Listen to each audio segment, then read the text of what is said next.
sensational catch.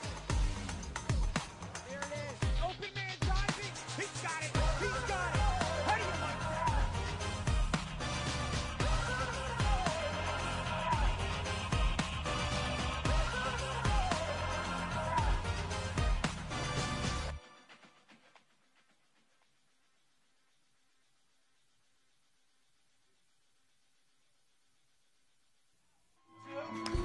Welcome to Washington, D.C. as we settle in for the MLU on MLU Live, the Conference Eastern Final. D.C. hosting Boston, the Whitecaps, the defending 2013 champion. Beautiful weather here today in our capital city. 86 degrees, the wind out of the east at about 10 miles per hour. Humidity at about 44%. Don Boyle, Tony Leonardo alongside for the call of this game. And obviously, Tony, the defending champions are here again. Kind of a mediocre season against a team in the D.C. Current that was consistent and dominating all year long. Yeah, the D.C. Current have been hardcore and on top of it all season long, coming in at 9-1, and that is no fluke. That record is genuine.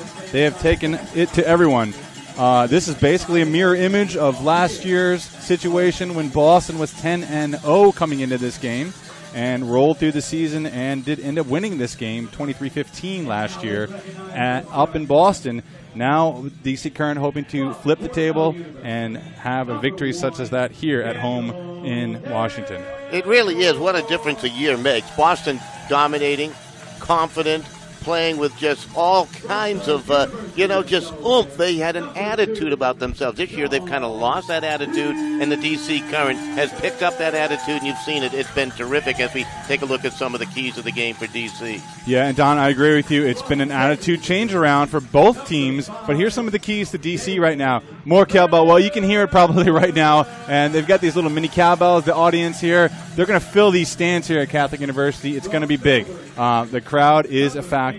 Pryled in. Peter Pryle played with Boston last year. Still hasn't lost a game in the MLU. Now a main factor here for the D.C. Current as a cutter on there. This guy can do it all. He can get open. He's hard to cover. He's tall. He's fast. DCD. That's one of the calls you hear them call out, DCD, DCD. The defense there has been dialed in by assistant coach Will Smolinski.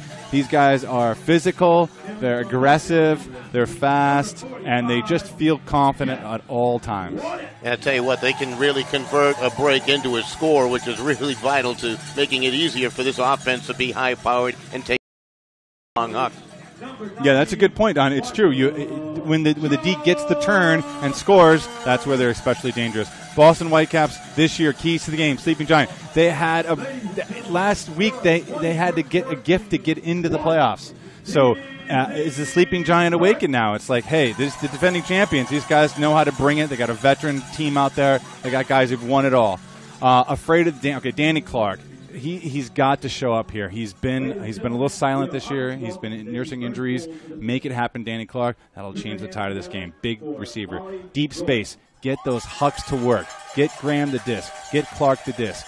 Get it up there, and they have a chance in this game. All right, we're here inside Cardinal Stadium, Catholic University of America. We'll take a break. We'll be back with more pregame activity, the opening poll, and a lot more on MLU Live.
Jeff Snyder here, Commissioner of Major League Ultimate. 15 years ago, I got out of the Marine Corps, played my first ever game of Ultimate Frisbee with my brother. And now, I find myself immersed in one of the fastest growing team sports in the nation. And here, At beautiful PPL Park in Philadelphia on July 19th at 6:30 p.m., the largest showcase of our sport will happen with the MLU Championship game. You can get all tickets and information at MLUchampionship.com to see the best in the world. I'll see you there. Right here in Medford, Massachusetts, just a gorgeous field for this Eastern Conference Championship game. Boston, the Whitecaps taking on the DC Current. Nearly going man-to-man defensively right now. The Whitecaps, look at the layout defense. Underneath it. Can they get it? Guys have got it. It's going to glide down. Clark, look and got it. Your final, 23-15. Boston moving on to the championship. DC with a second chance. Farnsworth is not getting fouled. He goes with a hammer. It's going to be a crash here. Who's going to come up with it? And wheeling it in with a catch. DC wins. They've done it. DC has upset Boston. Boston takes a victory here, 17-12. As I just said, they will improve to 2-1. DC falls to 2-1. These teams now locked at the top of the Eastern Conference. 50 cap to the DC Current. They have done something others have not been able to do out of the Eastern Conference. Beat the Whitecaps at home. They win again, and now they dominate the conference standings.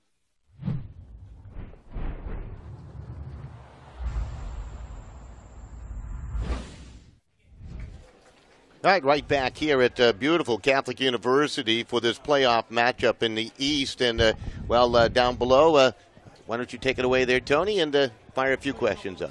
All right, well, we'll be talking to Coach Kevin Moldenhauer. Kevin, can you hear us? Yep, I can hear you just fine. Okay, great. How are you feeling today? How are you guys feeling? Listen, a little bit of pressure on you guys. You're coming in here, top team in the league, against the defending champions. How have you kept your team loose? I think it's all about preparation. I mean, we've been saying the same thing since the beginning of the year, come January. So, at this point now, it's just about doing those things that we've been practicing over and over again. And we love playing this team. They're a great team, so it's going to be a great game. I asked you this question earlier, but here on camera I ask you again, what is it about Boston that scares you the most?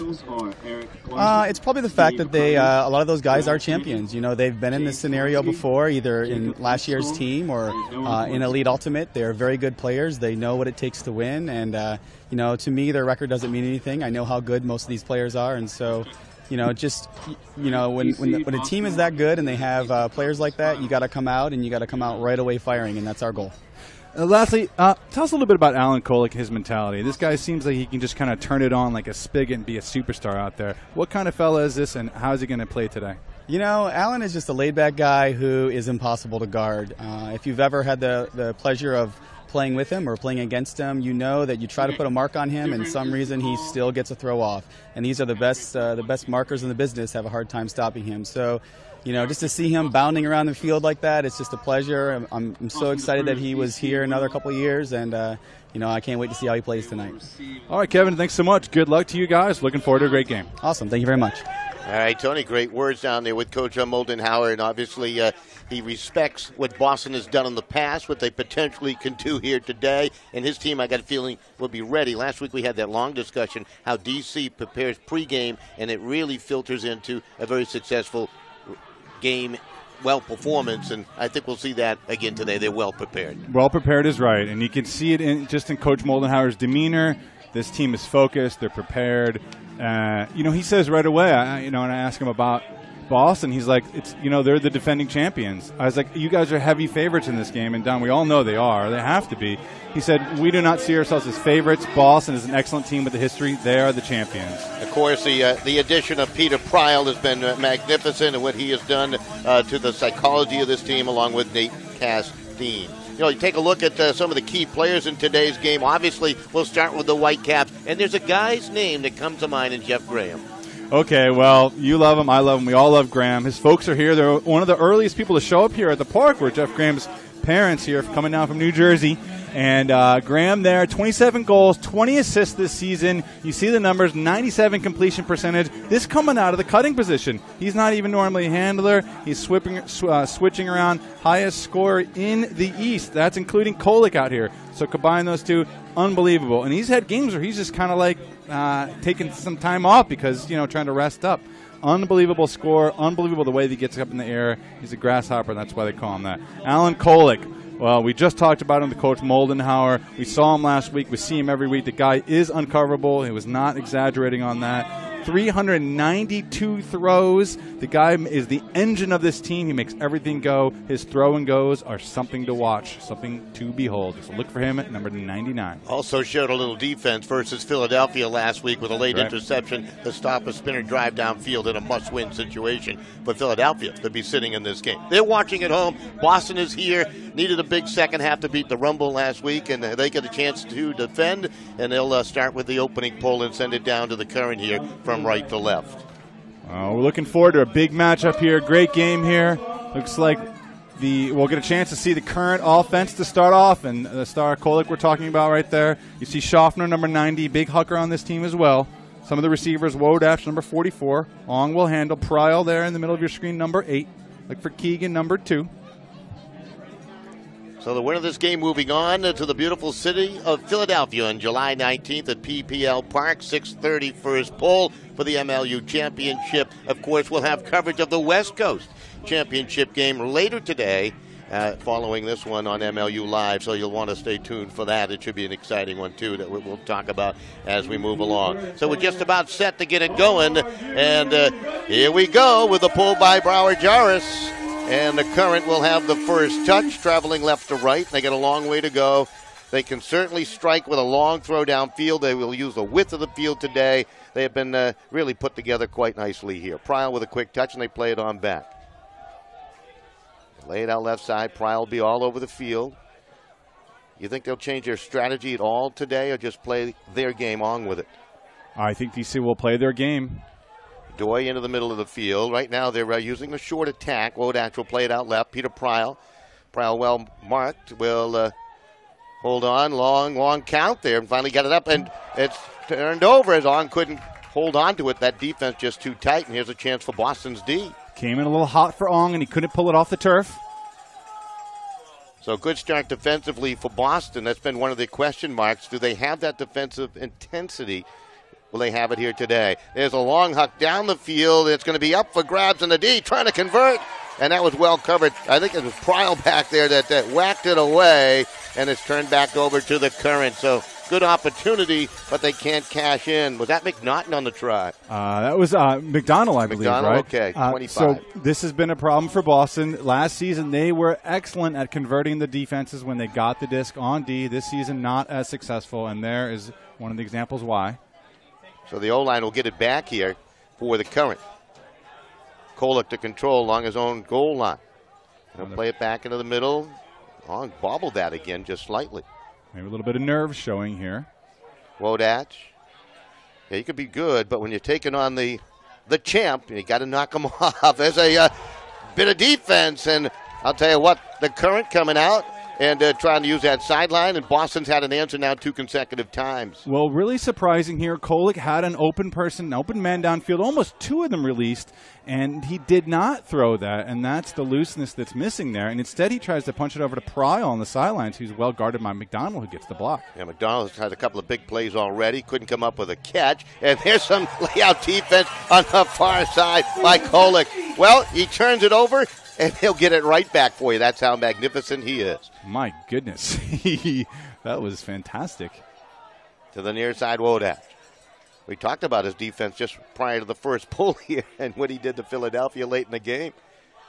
Neither team has scored here, and there's going to be another turnover. Are we going to see an infraction? Yeah, going to see perhaps a check on the arm there. You heard the sideline calling out there for the foul. They do get the call. Good call there as Keegan tried to come around. Zid, I believe. Is that right? Looks like Zid. Oh, nice look here. That's Doherty, actually. Stays in. That's the long huck down the field, and they're going to rule out of bounds. DC does not come up with the score on a pass that floated out of bounds to the near side, and it's back to Boston. I'll tell you, that was Pryal trying to haul it in and tiptoe that end line. Well, that's a tough one. I'd love to see that on replay. Here's a big huck going up now. There's a call, though. Might be a stall. Yeah. Brower Jarvis. It's a stall call. This is coming back. Wow, both teams looking very nervous here in the beginning. That's been a problem for Boston all year is that stall count. They've turned it over on numerous occasions. Did it twice versus the Rumble in a game earlier this season, you remember. Yeah, that's right. I think it was 3 times in that game, actually. But this is really surprising. First point of the game here, both teams drop discs, throws behind receivers, and now a DC with a chance on the goal line for an easy one. Kolick has the disc in hand along the sideline, as you mentioned. They'll try to guard him tightly, and he'll toss it in, and it's going to be caught for the goal. And a 1-0 lead. On the receiving end was Markham Schaffner. Schaffner, a good one. Well, now there's the confidence we've been looking for. So when your man is face guarding you, so you see Schaffner there, his man face guarding him, so he doesn't know when the disc is up. He doesn't see the disc. So there's a chance now. What we were taught to do there on those types of plays, unbelievable layout there from Kolick there, is just throw the disc and let your receiver see when it's coming up to the disc. And he does that, collects the goal. Kolick there, not afraid to put it to a covered man. Tell you what, that was a lot of work for both lines, the O-line for D.C. and the D-line for Boston, as that took 3 minutes and 41 seconds before the first score. They never changed a player. So here's the O-line. We'll be very curious to see what goes on here now. Nixon, Don, we saw him weeks ago just ravage the spinners, but tendinitis in his right hand has again forced him to be playing left-handed. And, Don, the best analogy I can think of this is if you're a fielder playing baseball and you switch your fielding glove. That's the trickiness of throwing with your other hand. Absolutely. This is Danny Clark. Danny Clark actually hosted the entire Whitecap team at his parents' home last night, so they got a good night's sleep in the D.C. area. They'll be leaving immediately following this game, from what I understand, and they want to leave with an Eastern trophy, and we got a whistle along the sideline here, and they're going to get a restart to the side, and I believe it's going to be D.C. Yeah, Brescher didn't see the line there. He stepped out of bounds. Caught it 1 foot over and 1 foot down. Looking at the wrong line. As I was. Again, nerves out here. Playing on a football field, of course, and there are some soccer lines out there to go along with those football lines, so it can be a bit confusing. So D.C. trying to open up a 2-goal lead. Marshall will huck it downfield. Look at the defense, but it's going to be caught. That was Maloney on the receiving end to make the catch. Danny Clark went for the intercept, just missed time the leap. Wow. Well, okay, so Boston with their chances, and Clark gets that 9 times out of 10. Not this time. Instead, Maloney plays the position, and the overthrow hangs over Clark, and he's able to get this. Perhaps an unwise throw, baited maybe by Clark. We'll never know, but this disc hangs up, and Clark gets coming under, and he gets taken out by Maloney on the end. It's 2-0 like that, and D.C. is starting already to pull away in this nerve-rattled first quarter. Yeah, Marshall with a pretty pass into the end zone on the completion for the score. So good look at that befuddled Boston Whitecap team. Well, they've been down the rabbit hole before, so let's see if they regroup and find some sort of rhythm here now, as things have not been going their way. Been an interesting year. Just one road win that came in the final week of the regular season. They have played this D.C. team 3 times this year. D.C. winning at home once and on the road once. Boston with a win at home. Farnsworth now on the playing surface for Boston. He's a big body that can really fly out there. We get another whistle. The officials calling things rather tightly here. Yeah, they are. Yeah, 10 yards now. Looks like a downfield infraction on the Whitecaps. Brescher will move it back. Pressure down for Farnsworth. Farnsworth with a height advantage. Getting back there defensively is Johnson. And Farnsworth will haul it in. They're going to call it incomplete. Couldn't hold on when he hit the turf. Wow, he hit the turf and bodies hit him. There was a little crush everywhere. They were talking about whether there's a call here. Cantor is down on the ground with him. I think Graham got banged up too. Certainly looked like Farnsworth had a grip on that disc. You're right. There's Graham behind him. Looks like Farnsworth, he wards off Rico Johnson right there. Has a piece sort of, well, kind of got stripped. Well, I don't know. I don't think that's a catch. Just hope everyone's all right. Right now, Jeff Graham is tying a shoelace as the official's talking about it. Was it a catch or not? Did he have possession for a long enough period of time? Well, we need to throw it up to the booth here. Yeah. We'll tell him. Take a look up here. 2-0 your score, 4:42 remaining here in the opening quarter. Don Tony Leonardo alongside for the call of this Eastern final. And I'll tell you, it's been fun thus far. Is it going according to plan or a little bit helter-skelter? It's going a little helter-skelter. I mean, there is no plan. Well, there is a plan. Score when you have the disc. And so in that way, it certainly hasn't been going planned for either team. Wow, this is surprising. They ruled out a goal. So they're ruling this a catch and a goal. Well, they're going to look at this later on and see that that's a tough call. At first, it looked like he grabbed it, and then when we saw it closer, it kind of – oh, this is trouble. Graham hobbling as he walks off the field there. That could make a big change here. Graham, who we highlighted as player to watch, number 21, you see him gimping off the field. A loss of Jeff Graham will be tough for this team to recover from. We'll have to see how that plays out. Yeah, he was the last to get up off the turf field here at Catholic University.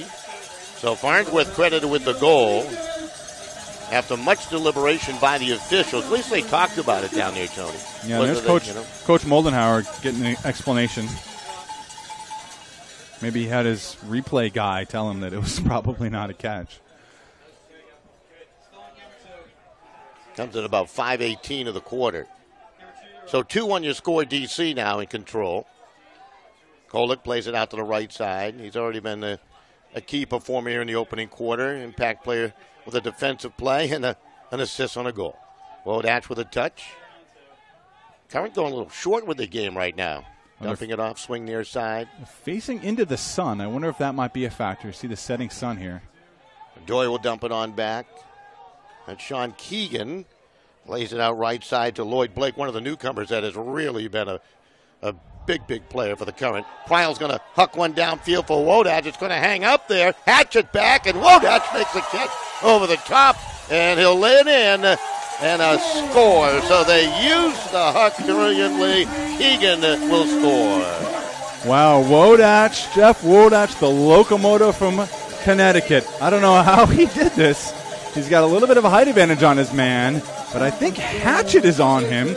The Axeman for Boston, one of the top defenders in the league, if not the top defender in the East here, goes up, and just missed it barely as Wodach plants himself perfectly, times both hands and goes up, snags it out of the air on a huck that was a little short from Pryle, and DC, again, gets the score. Twice now here in the opening quarter, Boston has gone for it defensively, had a chance by Clark, missed time to jump, Hatchet a minute ago, so they're close, but no cigar. They're just a half a step behind. And you can't blame it on bus legs coming down 10 hours from Boston because they came down last night. You can't say it's this or that. You can just say they're a half a step not quite there. If they get that half step back, watch out. But right now, it's not working out. So 3-1 DC on top. Boston now working into that sunlight Tony was speaking of. Good to see Graham back on the field. This is Cricket Marquette. Plays it out right side to Malachek. That's one of his first touches today, and they'll use the middle of the field here to Clark. Yeah, interesting. We haven't called Malachek's name that much as Brescher's been taking most of the handling duties.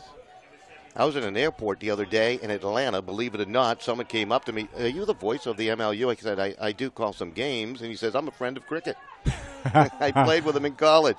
Malachek will make the catch on a long toss. He was unscathed in for the score. Too easy for Boston. It's 3-2. Well, nice release point. Way to use Malachek in the end zone. Everyone knows he's got the cannon arm. As Brescher finds him, he has yet to look downfield with Malachek, but he does get the score here now, and that's a confidence builder right there. As they know they can score. As you see number 1 there, dancing behind Cricket Marquette. Is the reference from Don. Yeah, he's big in he's a big man in Atlanta. Everyone knows Marquette in Atlanta. Absolutely. And his Goaltimate League, of course, up in Boston. He's imported that well. The 3-time defending Boston Goaltimate League champion is Josh Marquette. They love to play that down there. They really do. I was startled when he came up to me to have a chat. So 3:32 remaining here in the opening quarter. Now a 3-2 game as Boston able to respawn. Was his name Stuart Downs? Was it Stu Downs? Was it bearded fella? No Okay. beard. All right. Clean shaven. I should have got his autograph and handed it off to you. Short pull went out of bounds far side. Little zone right here. Kolick will dump it off. So they're going to have to measure this and find. There's Blake back there again. Got Ong open. He'll find him near side. Throws it up. It's going to hang to the sideline. Ong had to make a catch. Oh, did he keep it in play? They're going to rule. He did not. Oh, I thought he did. Here. I thought that was an excellent play from Ong. I do not agree with this call. Grabowski on the receiving end was complaining also. He had a great view of it. Ong made a near magnificent play along the sideline. The zone forced Blake to throw that up a little high. So Boston can tie here. This is the opportunity they've been looking for off the turnover. Now can they cash in? Their defense needs a score to keep pace with DC. There's a good one in Terry Roth. Roth seems to be happy. Boy, that was a long count, and it's going to be stolen away by Keegan. He lays out there. Well, Ong really got to the rookie there, the veteran Ong guarding Roth there. Here's Ong, plays it out right off the forehand pass. Odach lays it up ahead, Kolek, and he'll just lay it in softly. Second assist for Kolek. Lloyd Blake makes the catch on a little saucer pass. Well, Boston had their chance there, and I mistakenly mentioned Roth as a rookie. Not a rookie, second year here in the MLU, third as a pro ultimate, but still a young player. Ong in his 30s, Roth in his young 20s here. Here's the play by, well, maybe he was down. Good try there by Ong on the big, on what's called the greatest. But the defense, he gets it back. Forces Roth as he turns to look for his dump, and he's not there. Instead, Ong is there. Wodach feeds us up to Kolek, and you know what's going to happen next. The goal to Lloyd Blake. Kolek coming into the game tied for the top spot in assists in the MLU with 30 coming in. He has 2 already here today. Who's he tied with? I don't, they didn't give me the name. I'd have to look it up. They got to feed me that information. That's right. We'll get Brubaker on that. We're seeing a lot of the top goal scorers, assist makers, total point getters in the MLU in this championship game for the East title here today. Well, a little junky zone D here from Washington. Crumbles into a man. Lee Farnsworth. Wow. Oh, look at that. That's blocked down. And that defense of the Current, that is what they will do to you. And they do it time and time again. That was Boylan Colchin, and now it's turned right back as Farnsworth and company able to recover on some quick turnovers. I think that was Cantor that got the block originally. Wow, a lot of excitement here in the first quarter, but not the way anybody could have predicted with all these turnovers and miscues and Ds. Jacob Taylor. And he's going to have to make a decision quickly here. Boy, he got a long count. Farnsworth. Cantor to guard him. The stack is getting jumbled in the center there. Finally, a release. Yeah. Down for Danny Clark.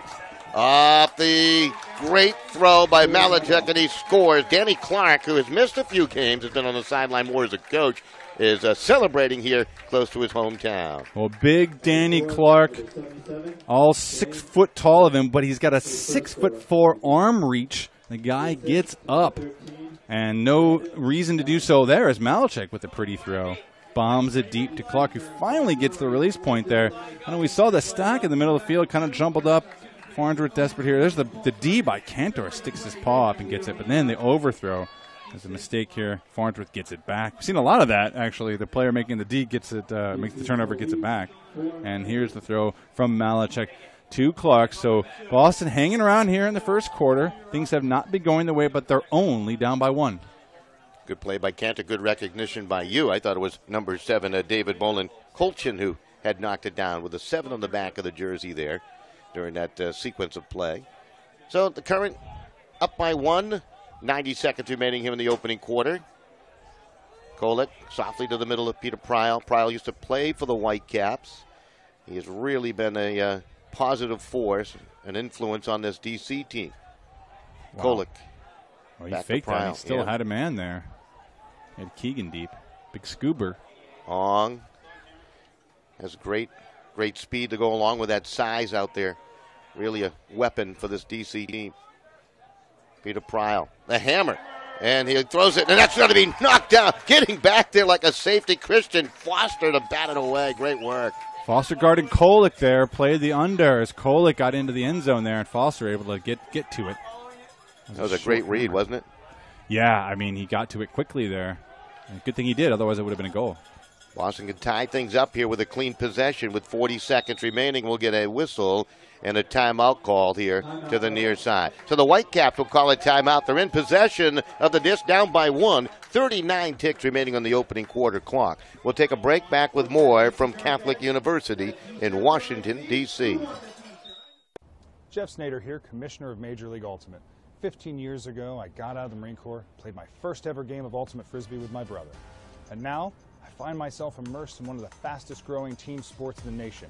And here, At beautiful PPL Park in Philadelphia on July 19th at 6:30 p.m., the largest showcase of our sport will happen with the MLU Championship game.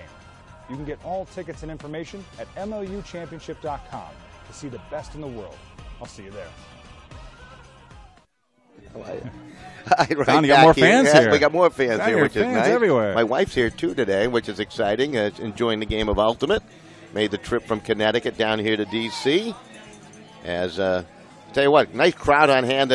Had not had a chance to take in a regular season game here, or playoff game for that matter, hosted by the D.C. Current. My first trip down in Really? 2014. How about this? And I like the cowbell. You like the cowbell, That's huh? a beautiful thing. Nice, right? Absolutely. Where do you get one of those? I want one. No, this one's mine. I got this just to do this. Drive everyone in the booth crazy. Absolutely. You don't even need that to drive us crazy, Tony. Hey, that's not. That was not fair. nice. That was not. You're right. I'll take that back. All right. What does Boston need to do out of this timeout, Tony? Well, so they got 30 seconds. They dialed up a set play. This is what the coaching staff can do. So they release over here to the other side. Now they're going to try to get somebody over here. Well, it's been bottled up well, so it's been defended well. Now they're going to have to just scramble to find some possession and get into the end zone. Pressure will dump it back. Malachuk has got the great ability to huck it downfield, go short this time. They work it to the near side. That's Graham looking in, fakes the pass, and dumps it back. Pressure around the far side left. And that's filtered ahead, and Nixon on the catch just shy of the goal line. They lay it back to Marquette. Look at that defense of the Current. Hustle on back. It's thrown up for grabs, and it's caught. And a big score by Malachuk. And now we're tied at 4 with 3 seconds remaining. They worked it brilliantly. Well, Malachuk shows that he's got some gusto out here. He's all fired up. He's showing the disc every time he scores. This is nothing fancy here. Just a layup there from Cricket there. Marquette there, but Malachuk lets everyone know so that he's here to play. Number 13, Malachuk. And this game is tied up at 4s.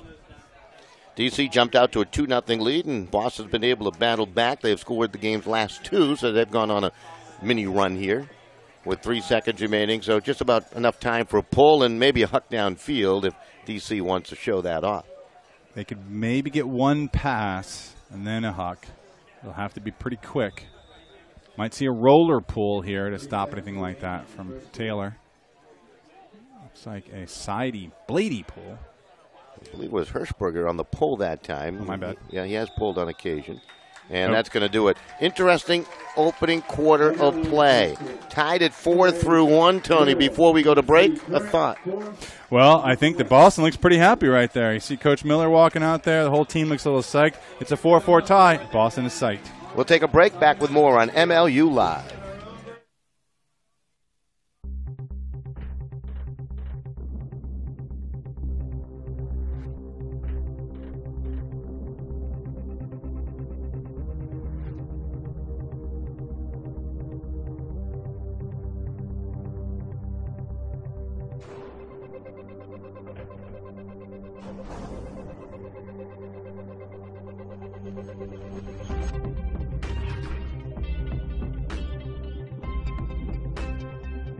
Jeff Snyder here, Commissioner of Major League Ultimate. 15 years ago, I got out of the Marine Corps, played my first ever game of Ultimate Frisbee with my brother. And now, I find myself immersed in one of the fastest growing team sports in the nation. And here, at beautiful PPL Park in Philadelphia, on July 19th at 6:30 p.m., the largest showcase of our sport will happen with the MLU Championship game. You can get all tickets and information at MLUchampionship.com to see the best in the world. I'll see you there.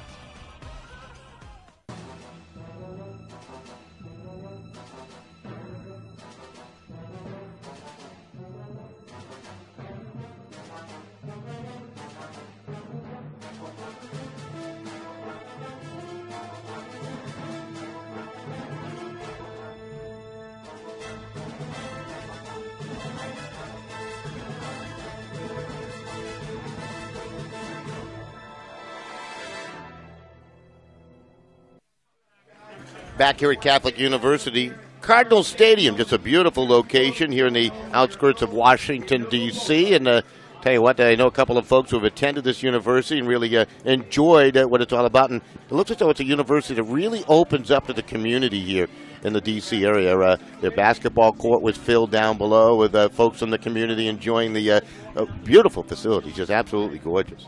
Really nice up here at the top of the hill, and I can see down over there. We saw a deer earlier in the fields behind us there.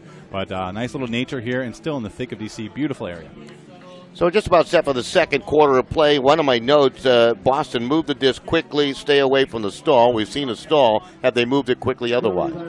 Well, neither team has really done very well this quarter, except that Boston has built a lot of confidence, and D.C. has been sapped of it a little bit. So they looked a little dejected at the end of the quarter. Boston looked ecstatic, and it's a 4-4 game. What does that tell you? It tells you D.C. feels a little tight. They feel like they should be up by a little bit more. They had the opportunity to be up by more, failed. Now they're pulling to Boston. Boston with a chance right here, if they hold on offense, to go up by 1. A year ago, Boston a winner in this Eastern Final by the score of 23-15. You found it through Wikipedia, didn't you? The results of last year's games. Which we were asking around. Yeah. No one can remember last year, apparently, including us, including you who did the game. That's right. I was there. Well, we knew it was a blowout. We knew Boston blew out D.C. in Boston, and part of the impetus of D.C. this year was to get home field advantage so that they could win that game. They've got it now. Now they have to win the game. Boston's never led in this one. They were down 2-0 early on and has battled back with 2 consecutive goals. Now they have the first touch after the pull to start the second quarter from left to right. Shadows starting to be cast across the field. Just a beautiful atmosphere, comfortable temperatures. Wind doesn't seem to be affecting the flight. And this is Graham playing it out left side to the big guy, Danny Clark. Well, we had an opening Marquette downfield, though, but couldn't get it to him, so they reset. Cricket will now be open. Oh, gosh, they did not get it to him. Looks like Cobb trying to guard Clark here throughout the day. That's going to be a great matchup. Cobb is a good one defensively for D.C. Comes to the near side. Cobb at 6 foot. He'll need all of that frame. Graham with the fake, and they dump it back to Cricket. Marquette played it back up the middle to Danny Clark. Quickly toss it off to pressure and down for Nixon, and he'll make the score. The young man out of Harvard might be the future face of the MLU. He is that talented on the receiving end, and Boston leads 5-4. Well, too easy there. Just nice timing. Again, Nixon with the release point. He's a track star, and once it got swung to that side, his defender, often by a little bit, has no chance of getting there. It didn't matter who it was. And that's an easy goal for Boston. And that is a 3-goal run for Boston now, spanning over the course of the first quarter. And a 51-second possession, too, which was very cleanly done. So, yeah, now the nerves have kind of settled down for Boston, at least. Let's see if that's the case for D.C. D.C. will receive the pull down to our left-hand side. Looks like Hirschberger again on the pull for the Boston Whitecaps. So their strong offense. The starting lineup is out here again. And these are the guys that you expect to get it done for Washington. That's a great pull to the deep end of the end zone, taken by Ong up ahead to Kolick. Kolick in the middle of the field. He's picked up 2 assists already. Forced to dump it back to Keegan. Back to Kolick. Look at that pressure by Roth on the defensive end. It leads to a turnover. Great layout deep by Doherty. Can they cash in now? Wow. Unbelievable change right now. Hirschberger scores off the throw by Jack Hatchett, and that's a 4-goal run, 2-goal lead for Boston at 6-4. I don't know. I would call a timeout. There is almost a Callahan there. Certainly he was looking for Doherty as he lays out to get this disc here. But really, the turnover happened before that. Keegan gets it back from Kolick. As Kolick makes this turnover there. Miscommunication as Keegan and Kolick not on the same page. Prior to that, Keegan had the disc after he got it from Kolick, and he should have fed it back to Kolick, and he didn't. He held it, and that caused the entire offense to just kind of collapse and to stop. Now there's no cuts. And then Keegan makes a staggered cut up here and stops his cut. Doherty runs with the whole way as Kolick with the go, and that turns into the turnover and eventually a point. So Kolick, the laid-back Kolick here, has got to put the team on his back and tell him, guys, let's get on the same page here. Boston has gone on a 4-goal run in a span of about 3.5 minutes. And they take a 2-goal lead now at 6-4. And the Current, Kolek to control again. Boston really hustling into their defensive positions. This is Doi playing a little more intensity on the defensive side of things today. Well, they're switching around on Kolek, different players. Wodash to the sideline. Current can get that game going. They become difficult to stop. Schaffner with a nice catch, had to reach out to make that on a long dump back. Up ahead. Blake. Doi. In the middle of the field. Kolek to the far side. Nixon trots over to try to guard him. Got there late. Becomes an easy toss and in for the score. The Current needed that. And Schaffner on the receiving end. Check that. That's actually number 80, Paul Grabowski, on the receiving end for D.C. Yeah, well, did they ever need it? But Schaffner was the man that saved that disc, saved that play, saved that point there as the reset came in a little hot on him, and he makes a nice snag. But Grabowski collects the score. Very critical, just as you said.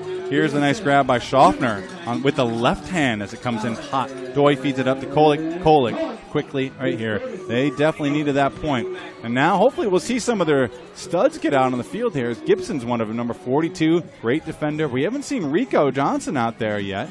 I wonder if they're holding on to him or if he's all right.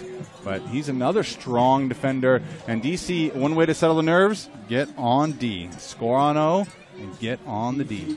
So 1-goal lead now for Boston. Their 4-goal run has been snapped. And now the Whitecaps just knocked down to the turf. Taylor, Joshua Marquette out there in the field. Clark to control it now. Marquette will make the cut to the far side. Got hung up there. Made the catch over the toppling Marshall, who went for the steal. Oh, nice play there by Marquette, just in the nick of time. Nice bid, too, by Marshall. Graham out left side to Brian Zid. Boy, if Zid can have a big game here today, nice shin-hurting grab there by Graham on the turf. A scraper. To the near side. Malachek's had a big first half.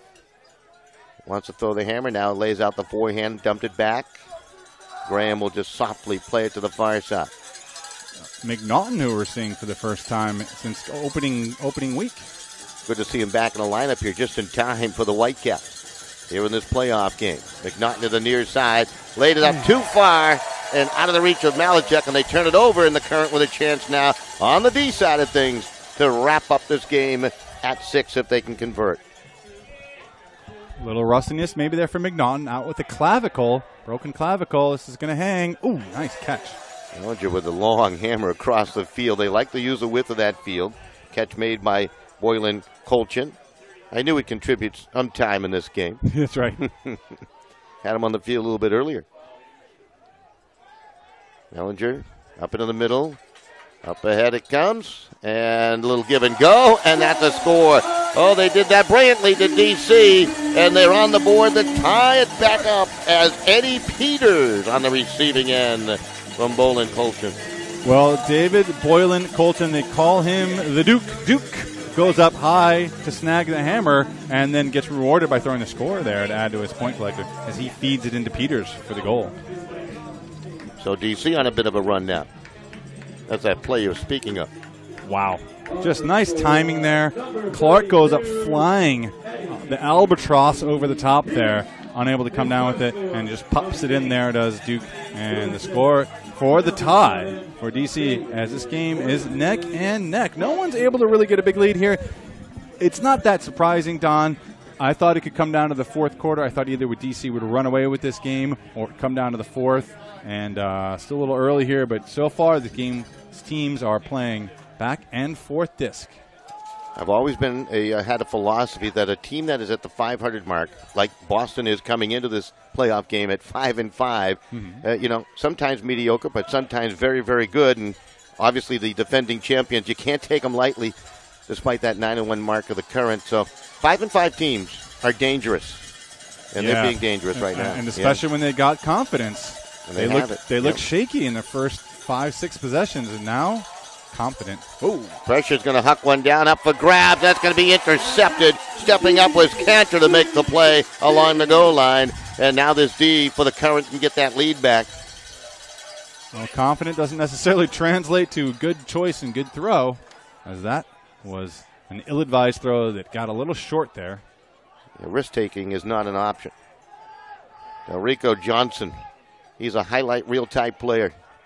Hasn't got going here today. Long throw. Did he make the catch? They rule at a tremendous catch on the far side. That was Gordon, I believe, who scraped it off the turf.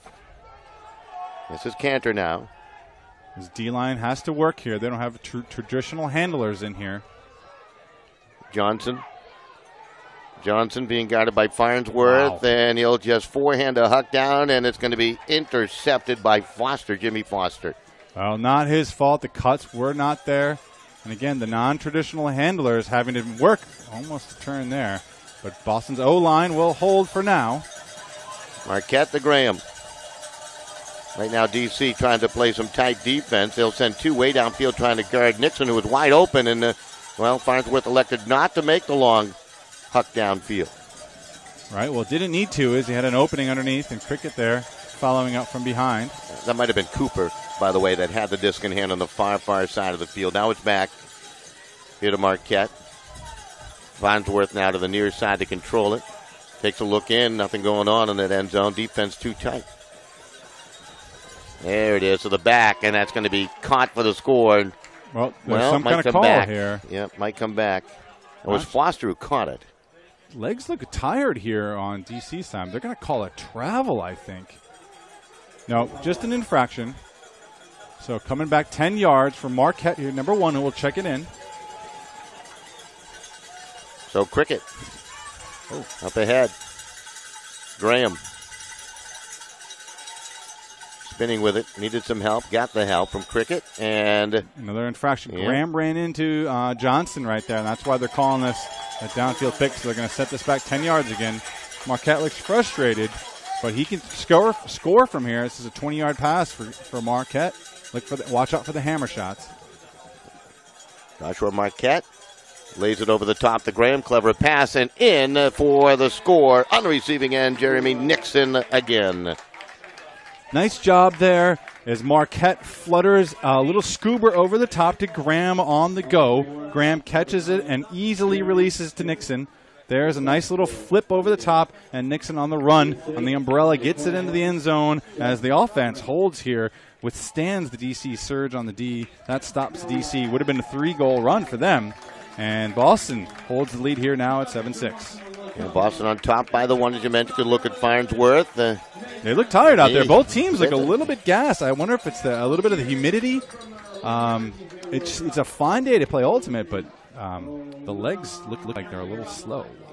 High intensity, playing with a lot of emotion today can kind of gas you just a little bit. Well, it'll be interesting to see what Boston will put out on the field defensively here. As you mentioned, there might be some changes where you see guys accustomed to being O-line players playing some D to change things up here a little bit. When does that begin in a tight contest like this? Here's the people that are missing. Key players missing for Boston right now. Rebholz out, injured. Miles Montgomery Butler, groin pull, he's out. Normally we expected to be here today. Rusty Ingold Smith, one of the top defenders on this team, out. So they are shorthanded in some respects, Boston. They still have 23 guys here ready to rock and roll. Officials down below in a bit of a conversation. To Coach Rosenthal, yeah. Trying to figure out what's going on there. Head coach Kalinsky there. Head ref Kalinsky with head coach of the Whitecaps, Sam Rosenthal, out of Carleton University, longtime Ultimate player. I think everyone here has played. Kalinsky, Northern New Jersey player, of course. Ramapo? I can't remember which school he went to. I don't want to mistake him. 4:01 remaining till halftime. Boston on top, 7-6. DC, if you're just tuning in the dark-colored uniforms, that's them down below. Pryle wears number 8, one of their key players. Black jersey tops, white short, sharp-looking uniforms. Boston, and they're all blue. I don't like to call it powder blue. Carolina blue? There you go. All right. Teddy Brower-Jarvis. We use that line every game, that Boston plays. I don't know if you've realized that yet. Did you call Farnsworth a beast yet or a big man? No, I'm being nice to Mr. Farnsworth today. All right. Well, we still have chances in the second half. That's right. Schaffner hunts it down on the far side. Dumps it on back to Sean Keegan. Current down by 1. They led by 2 early on in this game. Boston with a good surge to come back. They actually had a 2-goal lead at one point. Now it's becoming a seesaw battle, as you might expect. Kolick lays it out to the near side to Keegan. Schaffner takes a look. Nothing going on. Simmons on the tight defense. Trying to push the Current around here a little bit. Force a pass in the middle, and it turns to a turnover. Wow. As Hatchett on the D. Yeah, Hatchett guarding Pryal. He did get him on the under. Doesn't get the disc necessarily, but does get the block. Gets the eye line in front of Pryal. Now here's a chance for them to score. Hatchett goes across the field. That's up there, razored in. Nice catch by Christian Foster. And a score on the receiving end by number 25, Matthew McDonald. And the Whitecaps will cash in using the D-line. Well, the sleeping giant has been fed. I just don't understand here. DC is giving them every opportunity. DC there's a beautiful layout there, a little beautiful shot of the Axeman making another D there as his league leading Ds. I'm sorry, East leading Ds. Morgan Hibbert leads the MLU with 20 Ds, and Hatchett behind him with 17 here on the East Coast. Anyway, DC, just the nerves have really gotten to them all first half here. And they're only down by 2, and yet it feels like they're down by 5 or 6 or something, Don.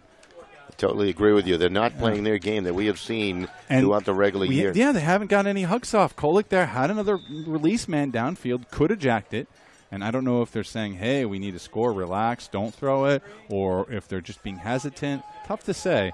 Now, I do know that Boston also knows that he's got that release down point, so they're going to try to stop him from hugging it. One of the big differences between these two teams might be the play of how they do it in the second half. DC has been very strong, in particular moving into the fourth quarter, where Boston has struggled in second half play on occasion this year. Look at some of their stats. They drop off dramatically in offensive production. This is Kolick. We're still here in the first half with 2:43. There's the huck you're looking for. Pryal waiting for it, and he'll make the catch.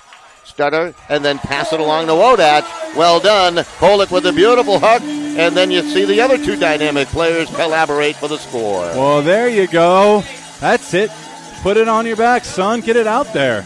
Whip it up. He's got this. This is a crappy throw. It's like a back shoulder throw in football when you're throwing it to your receiver to the other side. So he's releasing a forehand throw on the short side, and he's putting it to the far side on the other axis, and it all works somehow because he's Alan Kolick. I don't know. Not many people can do that, and that works very well. Gets the crowd excited, just what DC needed. Now they're only down by 1. See if they can hold on here.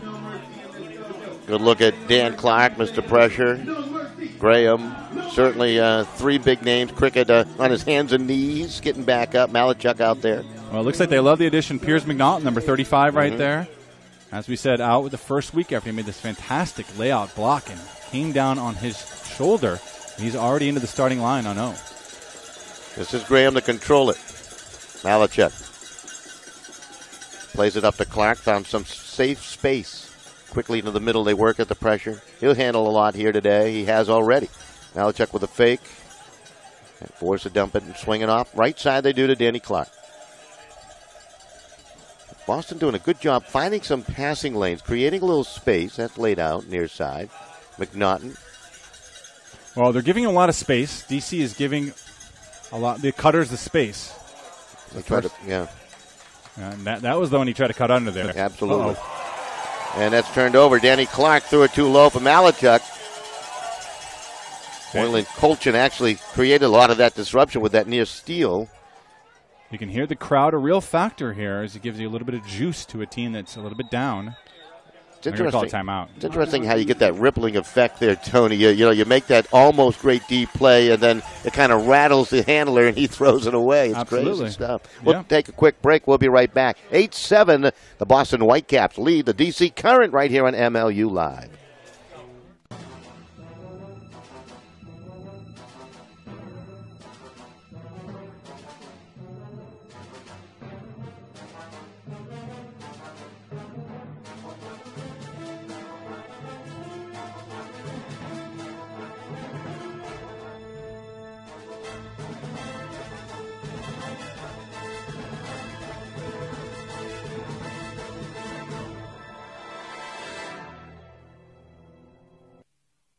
All right, right back here at the Catholic University, Washington, D.C., the 2014 MLU Eastern Conference Championship game.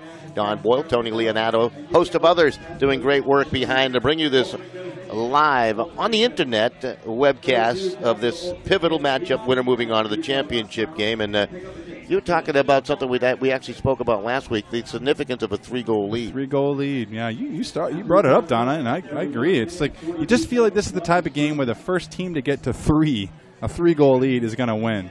And it didn't happen in Philly. Philly never got that 3-point lead. They were on the verge several times in a must-win game for them last week. Couldn't do it. And here, both teams struggling to get over the 2-goal hump. 2 teams remaining here in the East, 2 teams remaining on the West. By the end of today, when the sun will settle and we all wake up tomorrow morning, we'll know who our competitors will be for the MLU championship game on July 19th at PPL Park. Should be great in Philadelphia. 6:30 first pull. This is Pryal on the far side. Hirschberger to guard him. Got that long length and causing some problems. Ong, we haven't really mentioned Ong's name as frequently as we have in the past here. He's been well guarded. He kind of helps spread that field a little bit. Yeah, they're trying. Ooh. Cranston low throw. Keegan can't scoop it up. And they turn it over again. Wow. Well, not what they needed with a minute left here to give Boston an opportunity at the end of half. It's going to be sent way downfield. And McDonald's, who had a big first half, and he's going to be rolled over and knocked down by Wodak. And they'll call a push, yes. Wow. Wodak's lost an eye contact, I think, too. The crowd doesn't like it. I thought it was clean, but I wasn't as close as this referee was. As Wodak has to come up quick. Now he's calling for a sub. We're going to look at it right here. Did Wodak get him in the back? No, he's totally clean on that. Does not touch him. A call goes Boston's way. Sometimes you need it to go your way. Wodak actually lost the contact. You can see it pop out of his eye, and he's now holding it in his gloved hand. Yeah, that's what he's holding. Not his eye, but the contact. Wow, what a play. Boston all year has had calls sort of go against them. This call goes to them. Wodak barely touches McDonald, has no effect on the play whatsoever, goes up and wipes this disc out of the air, and instead gets the foul call. McDonald will be able to have the disc here on the line. Actually, whoever they put in will be able to check it in. Is this where the D.C. Current would ask for the gentlemanly play? You know, bring in the sportsmanship. Hey, did I touch? Did I not touch? Yeah, maybe, but I mean, McDonald is in the position to say. I mean, he might have gotten fouled and might not even realize it. I mean, he might have felt the guy was on his back. It's tough to tell. McDonald can't make that call either. Marquette to put it in play with 44 seconds remaining in the first half, and he just lays it up there for Simmons, and he catches for the score, and Boston now has opened up a 2-goal lead, 9-7. Well, +4 in your fantasy there, a multiplier as Marquette with the scuba look after the first couple looks don't work. Here's this is from a couple points ago here. So really unbelievable play from Wodak as he goes up and gets that disc out of the sky, doesn't get the call. Big turn of events here for Boston as they go up by 2 as we are closing in on the end of the first half. 40 seconds left here, Don. So, I don't know, plenty of time here for D.C. But I think for D.C., they need a good, clean possession, play their game offensively, because we haven't seen it at all here in this first half. It's been taken away. I think we've seen it maybe once, and the clean possession is almost this Kolick huck that we saw earlier. That counts for D.C. They're a huck-friendly team. It's good to see Sean Keegan passing the test of tying a shoe. And good to see Wodak back in there. His eye has been popped back into his socket. So you're right there. They need a clean offense here. 40 seconds. They put it in the hands of Kolick, and they'll help settle things down. Side stack. Oh, that was blocked and stolen away. The steal. It was Doherty on the block. Roth with the catch. Doherty will control. Boston looking for the 3-goal lead. They call a very smart timeout here with 26 seconds remaining. Some more D. They're playing it tight here today. Well, this is what you got to be afraid of if you're Washington, D.C. Boston getting excited and getting into the lanes and being able to play with the lead on D. Good look at Sean Doherty explaining how he deflected that. We'll take a break. Back with more right here at MLU Live from Catholic University. Jeff Snyder here, Commissioner of Major League Ultimate. 15 years ago, I got out of the Marine Corps, played my first ever game of Ultimate Frisbee with my brother. And now, I find myself immersed in one of the fastest growing team sports in the nation. And here, at beautiful PPL Park in Philadelphia, on July 19th at 6:30 p.m., the largest showcase of our sport will happen with the MLU Championship game. You can get all tickets and information at MLUchampionship.com to see the best in the world. I'll see you there. Tony, we're talking about attitudes prior to the start of this game and how it's changed dramatically in 2014. DC, the confident team, the team trying to find their way in Boston. Right now, Boston high-fiving on the sideline. They have found their way, and DC looks befuddled. Yeah, and this is really dangerous, really, for DC. We knew this was a dangerous team. They said it. Everyone said it. And now that sleeping giant has awoken officially. This is Marquette to put it in play with 26 seconds remaining. He's a great handler. He can really fit it into tight spaces. 20 seconds. They might want to eat this whole clock here before they score. They almost have that short field here. Looking for that 3-goal lead that we thought was a key to the near side. They work it here to Jimmy Foster. Foster looking. Things got crowded, and coming on back to it was Malachuk, and we'll get a whistle by the official near the goal line, and that's an infraction here. Downfield push off. Well, not a lot of time now. 11 seconds. Clark, one-handed catch. Back to Marquette, and we'll get another infraction. This one going against DC. They all move it up. The clock will stop at 6. We're going back into Clark's hands, which is unfortunate. They would love to have it in Marquette's hands. This is Clark. They put Farnsworth in the end zone. It comes to the near side, and that's going to be caught for the score. Malachuk able to outrace the defenders. He started on the back line. I was watching him all the way and just angled towards the pylon for the score. Well, Clark makes me eat my words as he fires in the perfect pass just ahead of the diving Eric Miner for Washington, D.C. And there's that 3-goal lead that we did talk about. There's the foot block by Doherty as it edges off of his shin. And here's Clark fighting through what could have been some contact there to lace one into Malachuk. And then there's 7 seconds left for DC to find any shred of confidence going into this halftime. I actually think it's 0.7 seconds, right? I mean, they worked that clock brilliantly, did the Whitecaps here. Absolutely incredible. I don't know how to read these clocks here. Better, I think it's 7 seconds. Is it 7? Is it? Yeah. Either way, not a lot of time. They have maybe a couple throws here. They know they want Kolick. Maybe they do a misdirection, and Keegan throws it to Kolick. Not a bad look. Or Schaffner gets it down. Yes, indeed, Kolick will be cutting downfield. I like that look. Schaffner might be the guy to throw it. Oh, hung it up. Yeah. This is a mistake. They're out of sorts. Clark going for it, and Keegan comes down with it and sends up a Hail Mary. Whistles blow, and it's going to be knocked away by Farnsworth. And the clock had already died. What a first half, in particular from Boston, battling from a 2-goal deficit early. They lead by 3 at the half, Tony. Well, they have just come on strong. Look at the excitement there from Farnsworth. The crowd here is definitely a little deflated. They came here to expect a coronation of these very successful DC. But you're right, the 5-5 Boston Whitecaps, the defending champions, on top, 10-7 at half. We'll go to a break. Stay right here on MLU Live.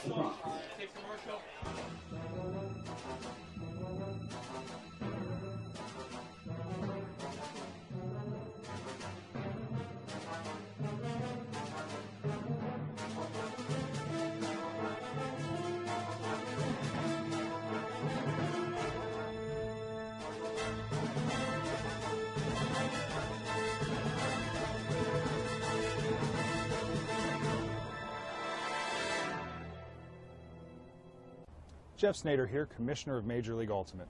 15 years ago, I got out of the Marine Corps, played my first ever game.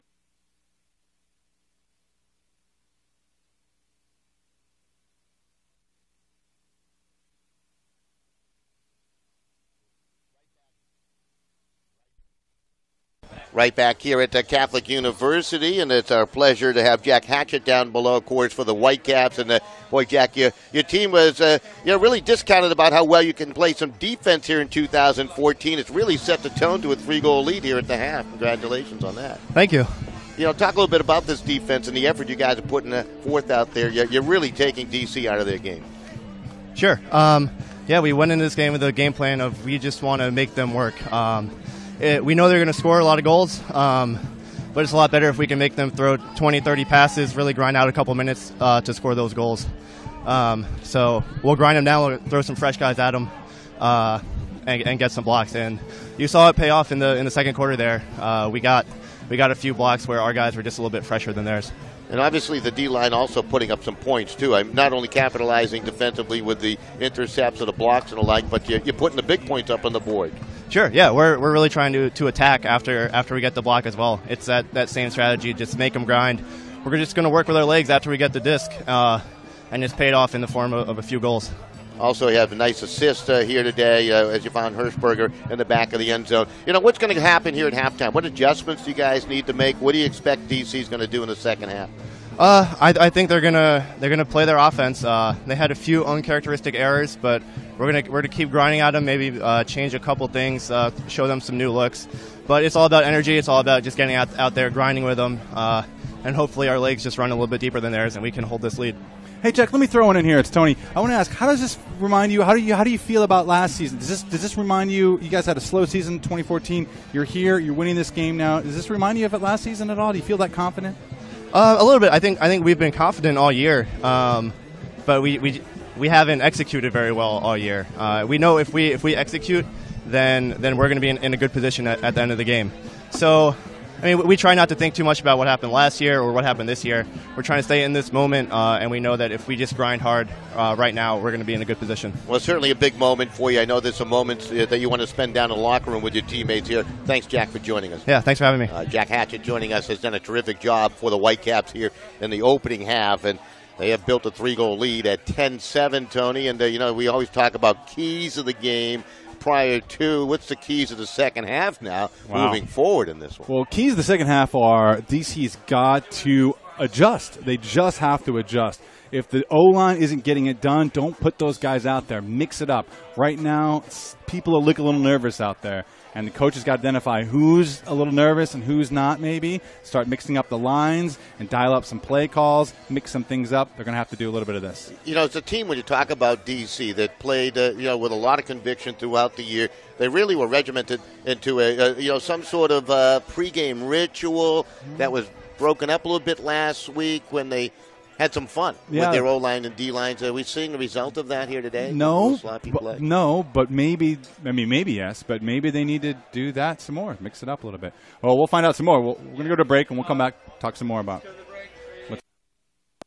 Jeff Snyder here, Commissioner of Major League Ultimate. 15 years ago, I got out of the Marine Corps, played my first ever game of Ultimate Frisbee with my brother.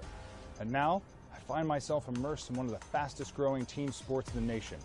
And here, at beautiful PPL Park in Philadelphia, on July 19th at 6:30 p.m., the largest showcase of our sport will happen with the MLU Championship game. You can get all tickets and information at MLUchampionship.com to see the best in the world. I'll see you there.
Well, a beautiful night here in Washington, D.C. at Cardinal Stadium on the campus of Catholic University.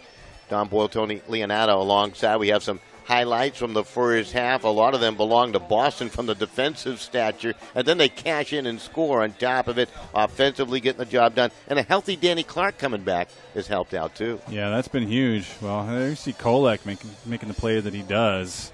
This is the beginning of the first quarter here where everything was a little bit shaky. Some big plays here. Wodach goes up with both hands. Gets one over Hatchett, but Hatchett ends up getting a few of those back. That's for sure there. Doesn't take any hit in confidence, does the Axeman. There's what we call a gratuitous D is Coach Rosenthal, very exuberant there on the sideline, getting his team to play.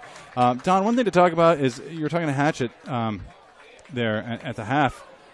Coach Rosenthal is the D coach. He's the defensive coach and the head coach of this team. So no surprise there. The focus is on plays like that by Jack Hatchett there, getting that lay-through block on Bryle. That layout block right there was the perhaps turning point in this game. That's when Boston really started to play much better and get back into this game.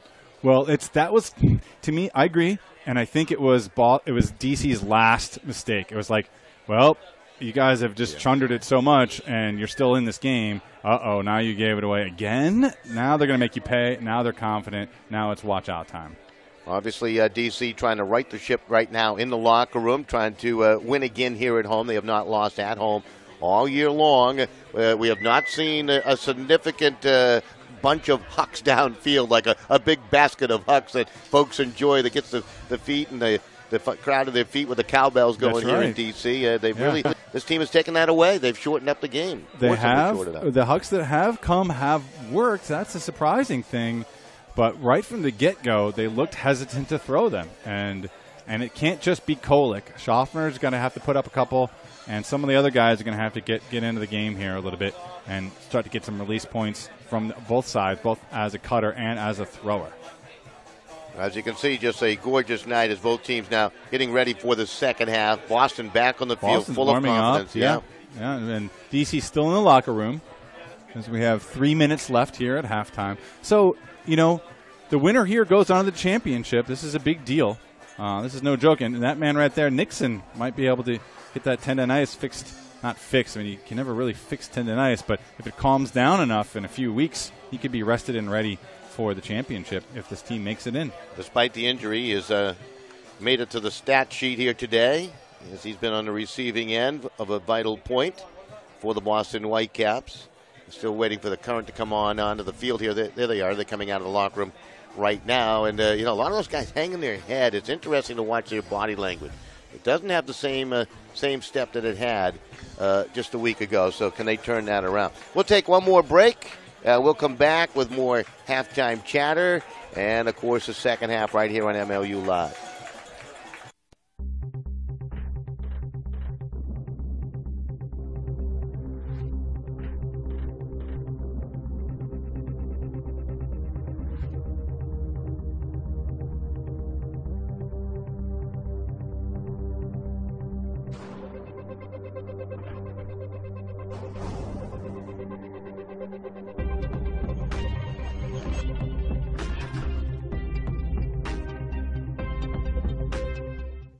Jeff Snyder here, Commissioner of Major League Ultimate.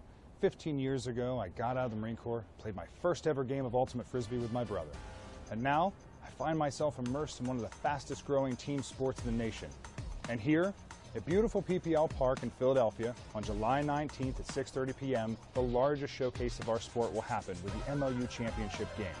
You can get all tickets and information at MLUchampionship.com to see the best in the world. I'll see you there.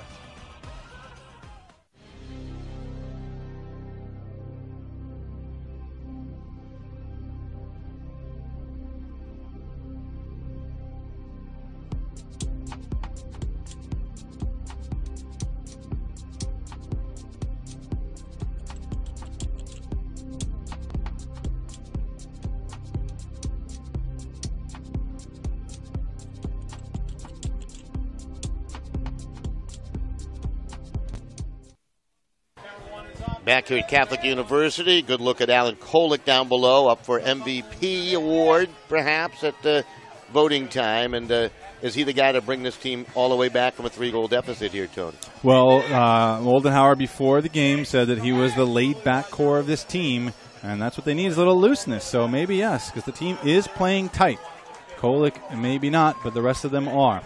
This team right now, DC current, they're 9-1, 21-18 opening week victory at Philadelphia. Then they win here at home against Boston, 18-17. They go up to Boston, they lose by 5 on April 25th, week 3. That is their only loss this season. They run the table, destroy New York in back-to-back games. They beat Philadelphia on a win-or-go-home for Philadelphia, and they go up to Boston on June 7th in Week 7 and beat them 21-16. So they have all the tools to put it together and win, but maybe the pressure getting them a little bit in the first half. Let's see what they can do in the second half, in this last half of their season, if they don't turn it around.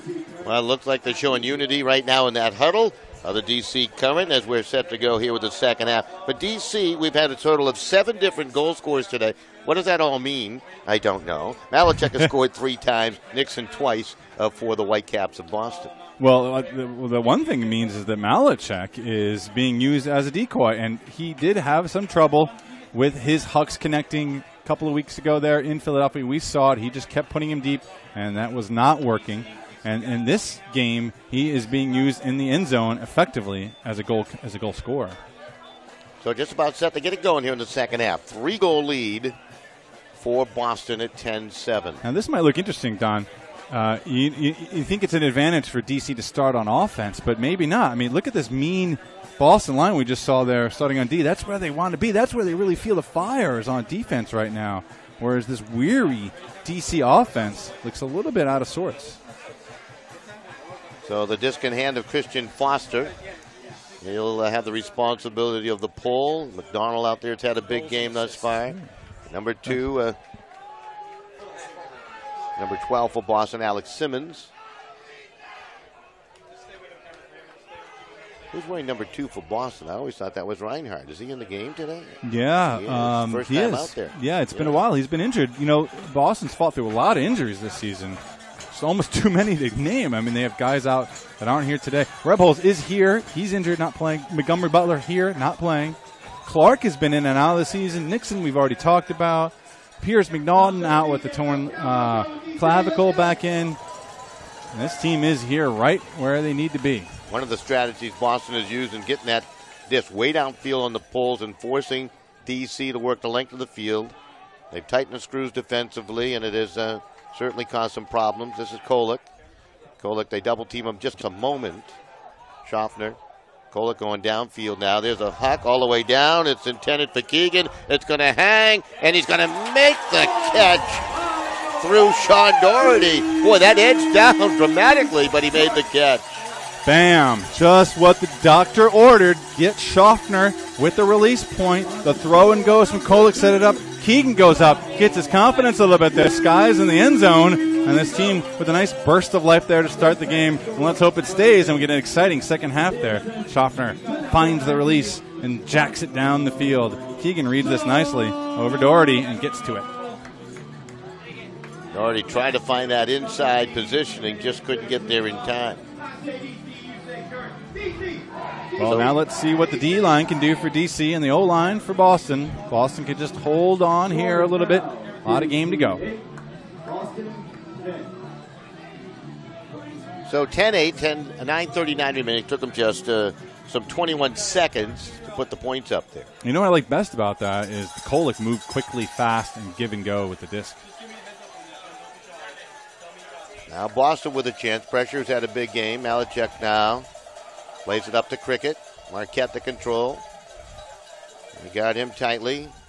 DC might turn up the screws defensively here a little bit. They're very athletic at the defensive side of things. Malachek not getting much room at all as he's guarded tightly there by Dom Gibson. Haven't mentioned Gibson's name all that much yet. Gibson on Graham here. One thing Boston has done is they've really done a great job of keeping that disc away from the big defenders out there, the big name defenders of DC, not allowing them to take the game away. Well, they're playing catch now, but it's going to get a little tough now as the count is getting up high, but he's able to find Nixon. Nixon will have to throw it left-handed. Pressure being guarded very tightly there by Marshall. Malachek looked downfield. There was nobody cutting. This is Danny Clark. Short game continues. Pressure to the near side. Nice gritty point so far from Boston. If they could just keep on holding it. Stall clock hanging down. That was a clever pass up to Graham. Pressure did a nice job to throw it under the mark. This is Graham in the middle. Boston taking time off that clock. This is what they can do to you when they open up one of those 3-goal leads. And they come out and work it effectively. Cricket. And into the back end, Danny Clark says, "Hello, I'm open." He scores. Oh, wow. Well, DC threw everything at these guys, and they don't come away with anything. Excellent job by Boston to hold on to that precious Frisbee. The count was getting up high so many times. This one especially on Graham, and he just has to punch it through the middle there to Marquette. And at that point, it's game over, for the score at least. But, that was a great point there by Boston, just to hold it in, not get affected by the pressure there, and get the goal. Danny Clark on the receiving end, and he's full of smiles right now. His second goal of the game. Is that a playoff beard he's growing? I think like that's a that. playoff Yeah, beard. Absolutely. Again, excellent D from DC comes for naught, and the 3-goal lead holds for Boston. One of my notes early on, Boston on offense, fundamentally sound. Are we seeing that today? Well, definitely. In the first quarter, no. I mean, they were just, overthrows, underthrows, just bad timing, junky setups. Now they're just playing smart and kind of within themselves. Alan Kolek to control. Roth to guard him there. Lofted over the top. Wodach. Looks like his eyes are okay as he had a contact lens knocked out on a play earlier. This is Keegan, had a nice catch for score last time. The Current were in possession, and we'll get an infraction here. And I believe it's going to go against DC, and they're going to be backed up. A downfield push-off. Keegan talking to the referee, not happy. Guarded by Stevens. Yeah, Stevens into the game for one of the first time. There's a long huck down. Kolek, Roth gets back, bumps him a little bit, and caught by, I tell you what, Tommy on the spot, Doy, and then he'll throw it in to Wodak for the score. Mr. Doy, where did he come from? Well, that's what Boldenhauer coach has taught this team, is follow the disc. Great job by Tom Doy. Gets the crowd pretty excited there. A Philadelphia fan with the illustrate, a little surprising there here in D.C., but unbelievable play there. Kolek has the size advantage on Roth. Goes up a little early, hangs over his head. Doy there to collect it, and an enthusiastic score from D.C. Gritty defense last point. Let's see if they can do it again and maybe get a block. All right, D.C. starting to stretch that field, starting to see their trademark hucks downfield a little more often here. As they got behind by 3, they've closed the gap to 2 at 11-9. Well, good things happen. That was a nice defense there by Roth. Good attempt there by Kolek. But the smart play by Doy is what saves the day. Pull out of bounds on the far side. Boston to put it in play, up by 2, 11-9. Now the pressure's going to stay on for the whole rest of the second half. You know it. They're fighting for their lives, both teams here. Was the winner of this game moving on to the championship game on July 19th in Philadelphia at PPL Park. Vancouver and Portland will play at Lincoln High School in Portland later on the West Coast to decide the West champion to take on the winner of this game. You can watch that on MLU Live. This is Graham. Wow. McNaughton. The defense is still tough here. Really pushing the Whitecaps back a little bit. That is edged up there. Taylor using that height and length, and he got tangled up. You can see the obvious infraction on Cobb. Yeah, he tried to slow down. Cobb tried to slow down Taylor, and they call him for it. Ahead, Danny Clark's had a nice game here today, and that's going to be blocked away. Spoke too soon. There's those long arms of Delrico Johnson. He gets involved here. Clark calling for it, says it was in his hands, but no call. Cody Johnson to the sideline.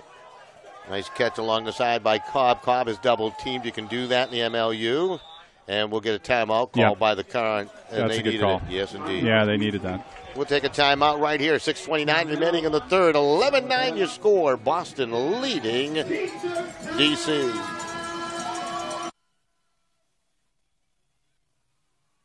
Jeff Snyder here, Commissioner of Major League Ultimate.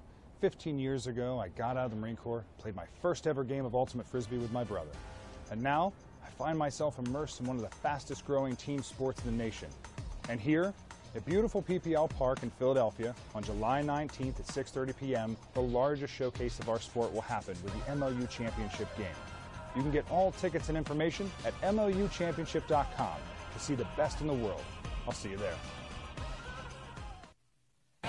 All right, welcome right back. Nice to be with you all as the place starting to wake up a little bit with DC cutting the gap down to 2 and 11-9 a little bit ago here at Catholic University. Don Boyle, Tony Leonardo, the Eastern Championship game, and we're all excited about this.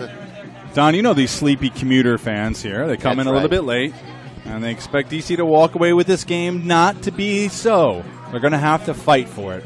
And now their offense back on the field as they generate the turn, and Kolick will start this one up. Kolick looking, waiting for Kalinsky to give the call to start this play. Head referee Kalinsky out there. He's getting ready to blow his whistle, and we're starting it up here. Kolick with a couple of beautiful assists already. All coming back in the first half. He'll control along the sideline. The little forehand flick. Schaffner will make the catch. Outrace the D that time. And that is a good timeout taken by the Current. And they cut it to 1. Well, the delay there on the referee call-in really got Boston off their game a little bit. Schaffner just still beats his man to the spot. In fact, he beats 2 Whitecaps to the spot. Everyone knows where this disc is coming in from, as the lefty release from Kolick, well known throughout the league on that forehand side. They give it to him. Schaffner makes him pay. Schaffner with a couple of goals today. Number 90 in the black and white uniform. Ooh, that did look clean there, Johnson. And there he just gets Simmons on the under there. Sorry, Foster on the under. It looks like they might have been trying a sandwich down when he play one player under and one player deep. Schaffner just runs to a spot, however, and beats both players. Well done. So the pull from left to right, DC Current will send it down to the Boston Whitecap. Whitecap 3-goal lead, down to 1. This is a big possession here. Cricket. That's Marquette, back to Graham. Pressure on the far side. DC's been a very good second-half team here in 2014, Tony.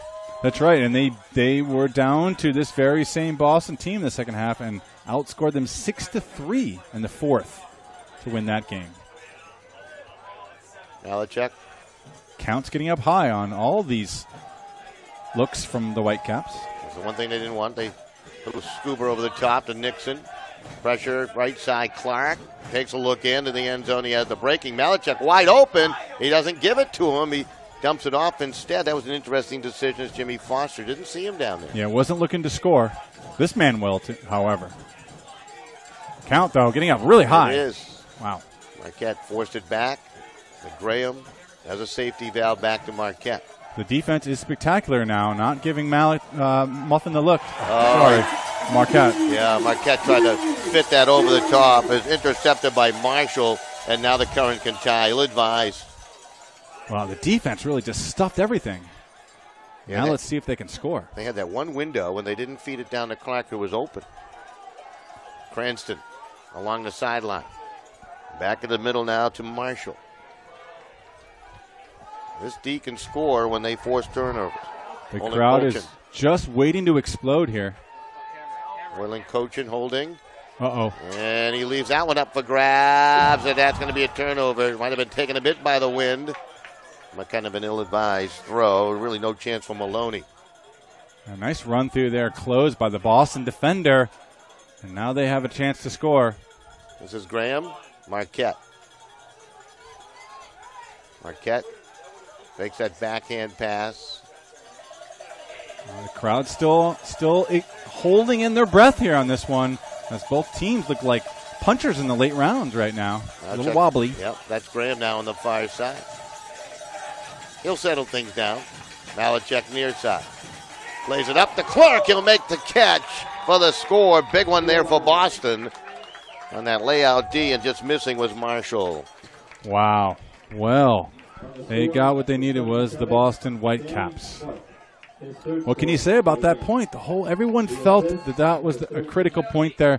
The hang up over here by DC. They needed that score to tie. The crowd would have gone bananas. But instead, read nicely there. The Whitecaps player doesn't even get to. That's Malachek there, who charges in and throws the goal for Boston to stay up by 2. Clark with his third goal of the afternoon into the evening here. 4:07 remaining. It's back, as you mentioned, to a 2-goal advantage for the Whitecaps, and they'll pull it from left to right.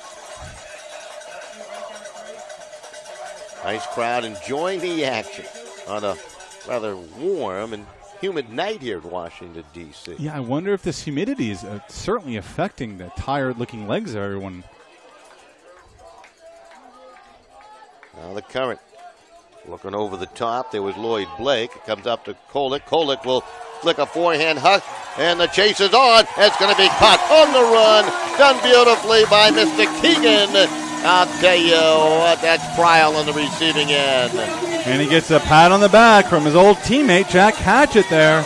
Pryle just outruns this one, but it's really all about the throw from Kolick. Kolick gets out and ahead with this throw. And once you lead a man like that, all Pryle has to do is keep his speed and frame going in the same direction. He's got this one, and the crowd is pretty darn excited as DC closes again. Interesting. That is only the first goal of, well, it's the first goal of the game for Pryle, and he was second in the East with 23 coming in. So they did a pretty good job of keeping him tame until that point right there. But Kolick found him.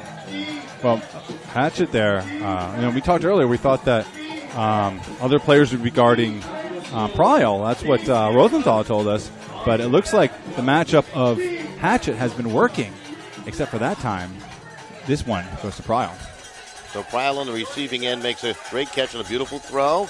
Comes at 6:08 to the third. Now Boston up by one. Graham. Taylor. Over to Cricket. Had to chase it down. Quickly back into the middle of Farnsworth. Up ahead to Taylor. Trying to push it downfield a little more quickly this time. That's laid in beautifully. Oh, it's over the head. Malachek may have mistimed that jump a little there. Tony, it looked like he was in good position, and it floats over his head. He certainly did have it there. That would have been an easy play for Malachek to make, but a little too much mustard on it, perhaps more mustard than Malachek was expecting. Let's see if they try to get the O-line on here. They don't have a lot of timeouts left. They only have one left at DC, so the defensive lines are going to have to work it against this junky zone from Boston. Just about 3 minutes remaining in the third quarter. Huge possession, as you might imagine. Let's see what they can do with it to the far side to work it to Cody Johnson. Again, an opportunity to knot this game up here in the second. This is Minor. Guarded tightly by McNaughton. And there's openings. They got Johnson underneath right now. Up to come. He's got a man downfield. Rico Johnson holding. Yeah, you're right. He does reluctant to throw it. Now he does, and that's going to be caught for the score. And the fans will rise as they tie it up on a score by Matty Gordon. Wow, well, excellent IQ there. Well done by Rico Johnson. Fakes the throw. He had the wide open man, but wisely did not throw it. Any hang time on that would have been trouble. As you see that one go over Malachek, I don't know if he mistimed it or if it just sailed over him. Now he waits, and now he laces it in. Farnsworth too late to it, and the momentum clearly shifted back over to DC, Don. This game is all tied up. They've outscored Boston in the quarter 5-2 to tie it up. 5-2 already. So now pressure back on Boston. What are they going to do? They got tested early against Philadelphia, crumbled later on in that game. Now here they are again. The pressure coming squarely at them. They've performed admirably so far, even had everything going for them. Now let's see what they do on offense. DC starting to play the DC way here in the third. They've mixed it up. They've got their D-line sort of out there as Cooper will receive it and get it to pressure. Pressure. Going to be guarded tightly by Dom Gibson. Foster up ahead to Clark. Clark forces a pass into the middle. Got it there to Simmons. Pressure again. Pressure. Guarded tightly. Gibson. Wow. Very quick feet, doesn't he? Boy, he was just taking away every passing angle. Excellent mark. Excellent mark from Gibson. Boston looking to cash in for Nixon, and he'll make the catch under some pressure in the corner of the end zone for the Whitecaps. His third of the game. Nixon just too quick to get to that end zone there. A little bit of bait from the DC defender, but you can't give him a lot of room at all. That's what he's going to do to you. A nice layout there from Cranston there. Just a little too late there. But Boston holds here. I think DC will take that. tough pressure D. They're not going to get them every time. Now they got to score on offense. 8:03 time of the go-ahead score for the Whitecaps with 1:57 remaining here in the third. Winner moving on to the championship game. These two teams met 3 times during the regular year. DC winning twice, once here at home, once on the road. Boston's only win came at home at Hormel Stadium in Medford, Mass. Well, the win here at home was on a tie game at the end and a last-second hammer into the end zone, kind of like a walk-off homer, basically, for DC here.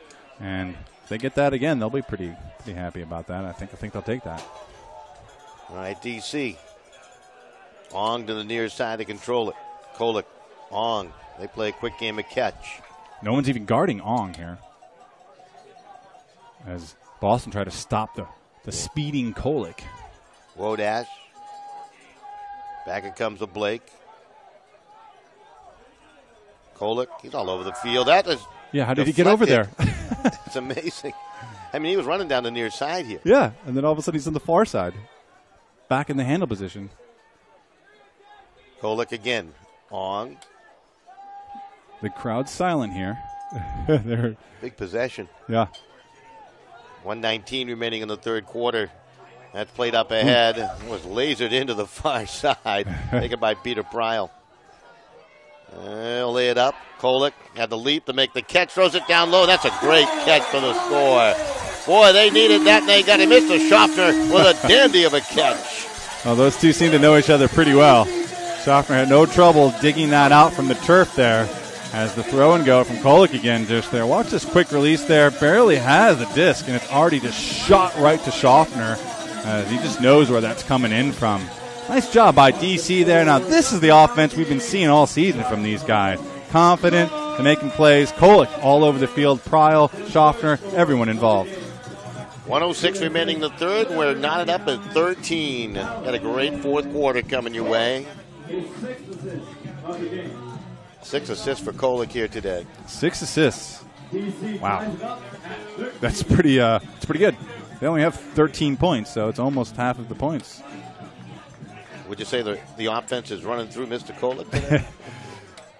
And also, you could tell I'm a math major. You look quick. I have to give you that. Almost half. Amazing. Belichick has had 3 goals today for the Whitecaps. Going to huck one down for Danny Clark.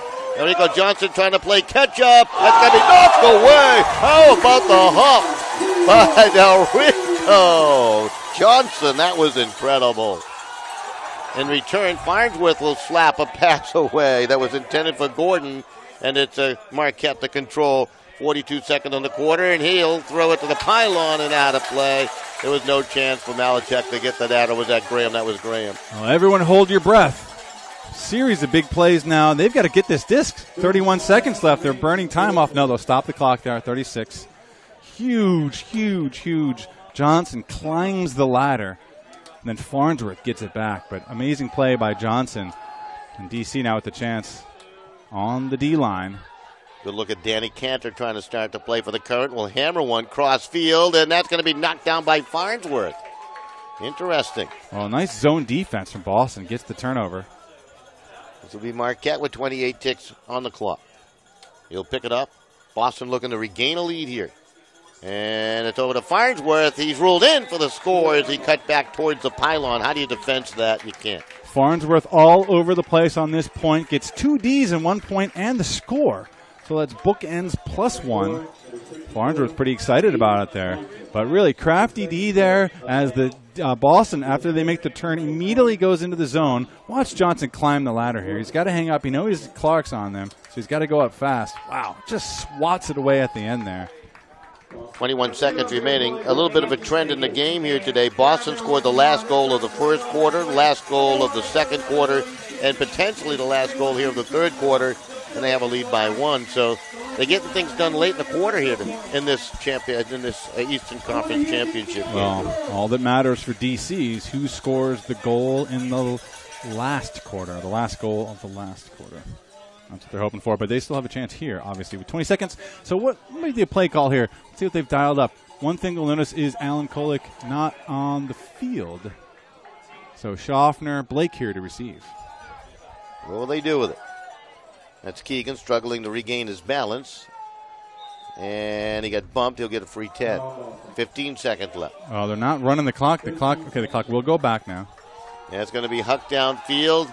A Hail Mary thrown up. Pryle looking for it, going after it, trying to battle. It's going to be knocked away as well defended once again. And it's up to Hershberger, who had that defense. Knocked it away nicely, and he'll float one to the sideline. And we're going to see the greatest. Oh, as the horn will sound. Wow. Through 3, 14-13. That was crazy. Yes, right. Wow. That was an action-packed final minute of play here in the third quarter. We'll take a break. Back with the fourth. The winner moves on to the championship game. It's up next right here at MLU Live.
Jeff Snyder here, Commissioner of Major League Ultimate. 15 years ago, I got out of the Marine Corps, played my first ever game of Ultimate Frisbee with my brother. And now, I find myself immersed in one of the fastest growing team sports in the nation. And here, at beautiful PPL Park in Philadelphia, on July 19th at 6:30 p.m., the largest showcase of our sport will happen with the MLU Championship game. You can get all tickets and information at MLUchampionship.com to see the best in the world. I'll see you there. All right back here at Catholic University. We've got a dandy of a playoff game going for you here out of the MLU Eastern Conference with the winner moving on, as you know. Boston with a 1-goal lead. Thought DC did some terrific things in that third quarter. First overcoming the 3-goal deficit, but they squandered things a little bit late, and the Whitecaps regain a lead here. How does that affect this DC team? Well, they were on serve there and just couldn't quite get it done there. They had the D to get back in this, and we'll have to see what's going to happen here in the fourth. They're still neck and neck here. It's anyone's game. 10 goals between the two teams in the third quarter. Kind of frenetic play down the stretch. Both teams turning it over. It'll be Boston receive the disc here to get it going here in the fourth quarter. That is big, because if they score, they open up that 2-goal lead, and then they can massage things a little bit. Yeah. Then they can start eating some clock a little bit. I don't know. Let's not get ahead of ourselves. Let's see if they score here first, as we see Farnsworth getting a lot of playing time. Number 64 there out on the O-line after all those fantastic Ds. Also on the O-line, but playing D. Malachek, Marquette, number 1. Foster, number 17 in the middle. Graham, of course, really the leader of this team. One of the key guys. Now, I talked to the coach Rosenthal before the game. I asked who's going to call play calls on the line, because traditionally you call a set play. You'll say, okay, we want so and so. We want to the live side, to the open side, to this part. It's going to be Graham and Marquette and Malachek. There are 3 guys that are making the plays happen out there on the O line. Those are pretty good names. Those are 3 good guys you can trust. That's for sure. Yeah, I might give them that responsibility. A little delay, and now we're ready to get going here with the fourth quarter. And the pull to start the fourth quarter. And Boston with a touch up by 1, trying to lengthen the lead here. DC trying to set the tone perhaps with a big defensive stand early in the fourth quarter. Coming out in a hose stack, horizontal for Boston. This is Graham, a little shake of the shoulders up to the sideline to Danny Clark. Clark well guarded. It's sent on back to pressure, and over the far side it goes to Graham. Pressure again to control. Looks like they're into a little bit of a vertical now. Malachek left side. Defense going just about man-to-man all over the field against this Whitecap offensive set. That's going to float a little high. Could be dangerous, and it's going to get away from Graham. He's looking for the foul. He's not going to get the call. still upset about it. Now they come down in a trap right there. Little zone again. So clearly they've been taught to do this on a turnover, play zone. This is Peters. He wants someone way downfield. It's good patience now, but don't get the clock up too much. Play a little give and go, and Eddie Peters again the control of the sideline. They double team him. Yeah. They're still in this this junk sort of looking zone, and you can see the opening spots. When you finally break through, you get an open man or two. Selmy had a touch. 8:45 remaining. It's hammered across to the near side. Dom Gibson. Ellinger playing a little give and go. Makes a catch. Yards away from the goal line. He needs a little help and cutting on in, and they'll get the score to tie things up. Eddie Peters on the far side. Nice little cut there. Pretty little pass. Huge sequence there for the DC Current. They didn't have to waste a timeout. Their D-line gets the break and scores. That is huge.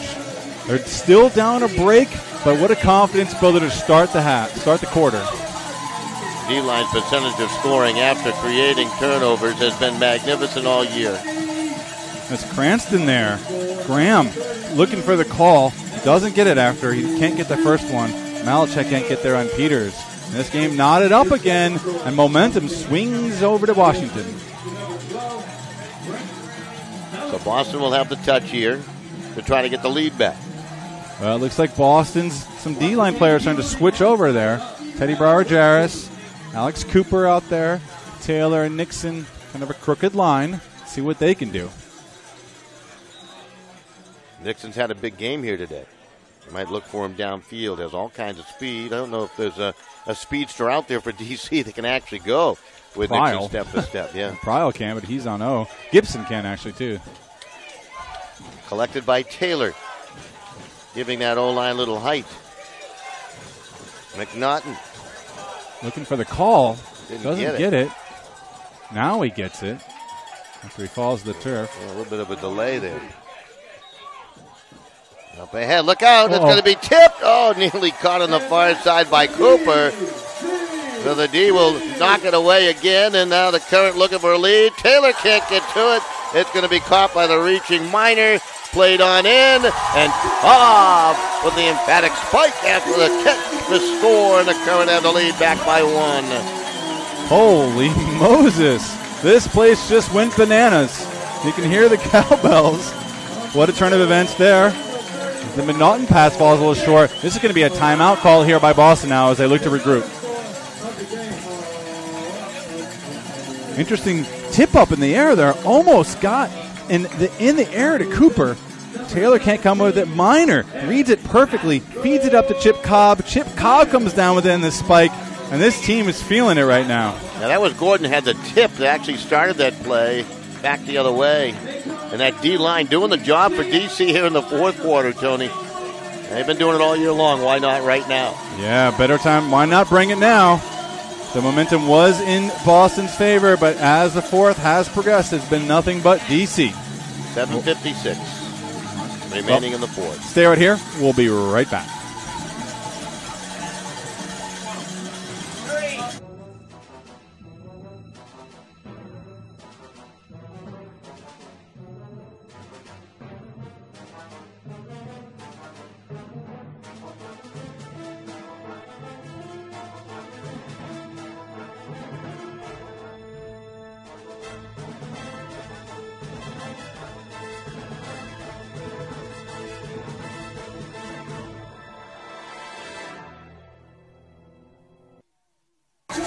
Back here at a very loud house right now. Catholic University, the fans on their feet.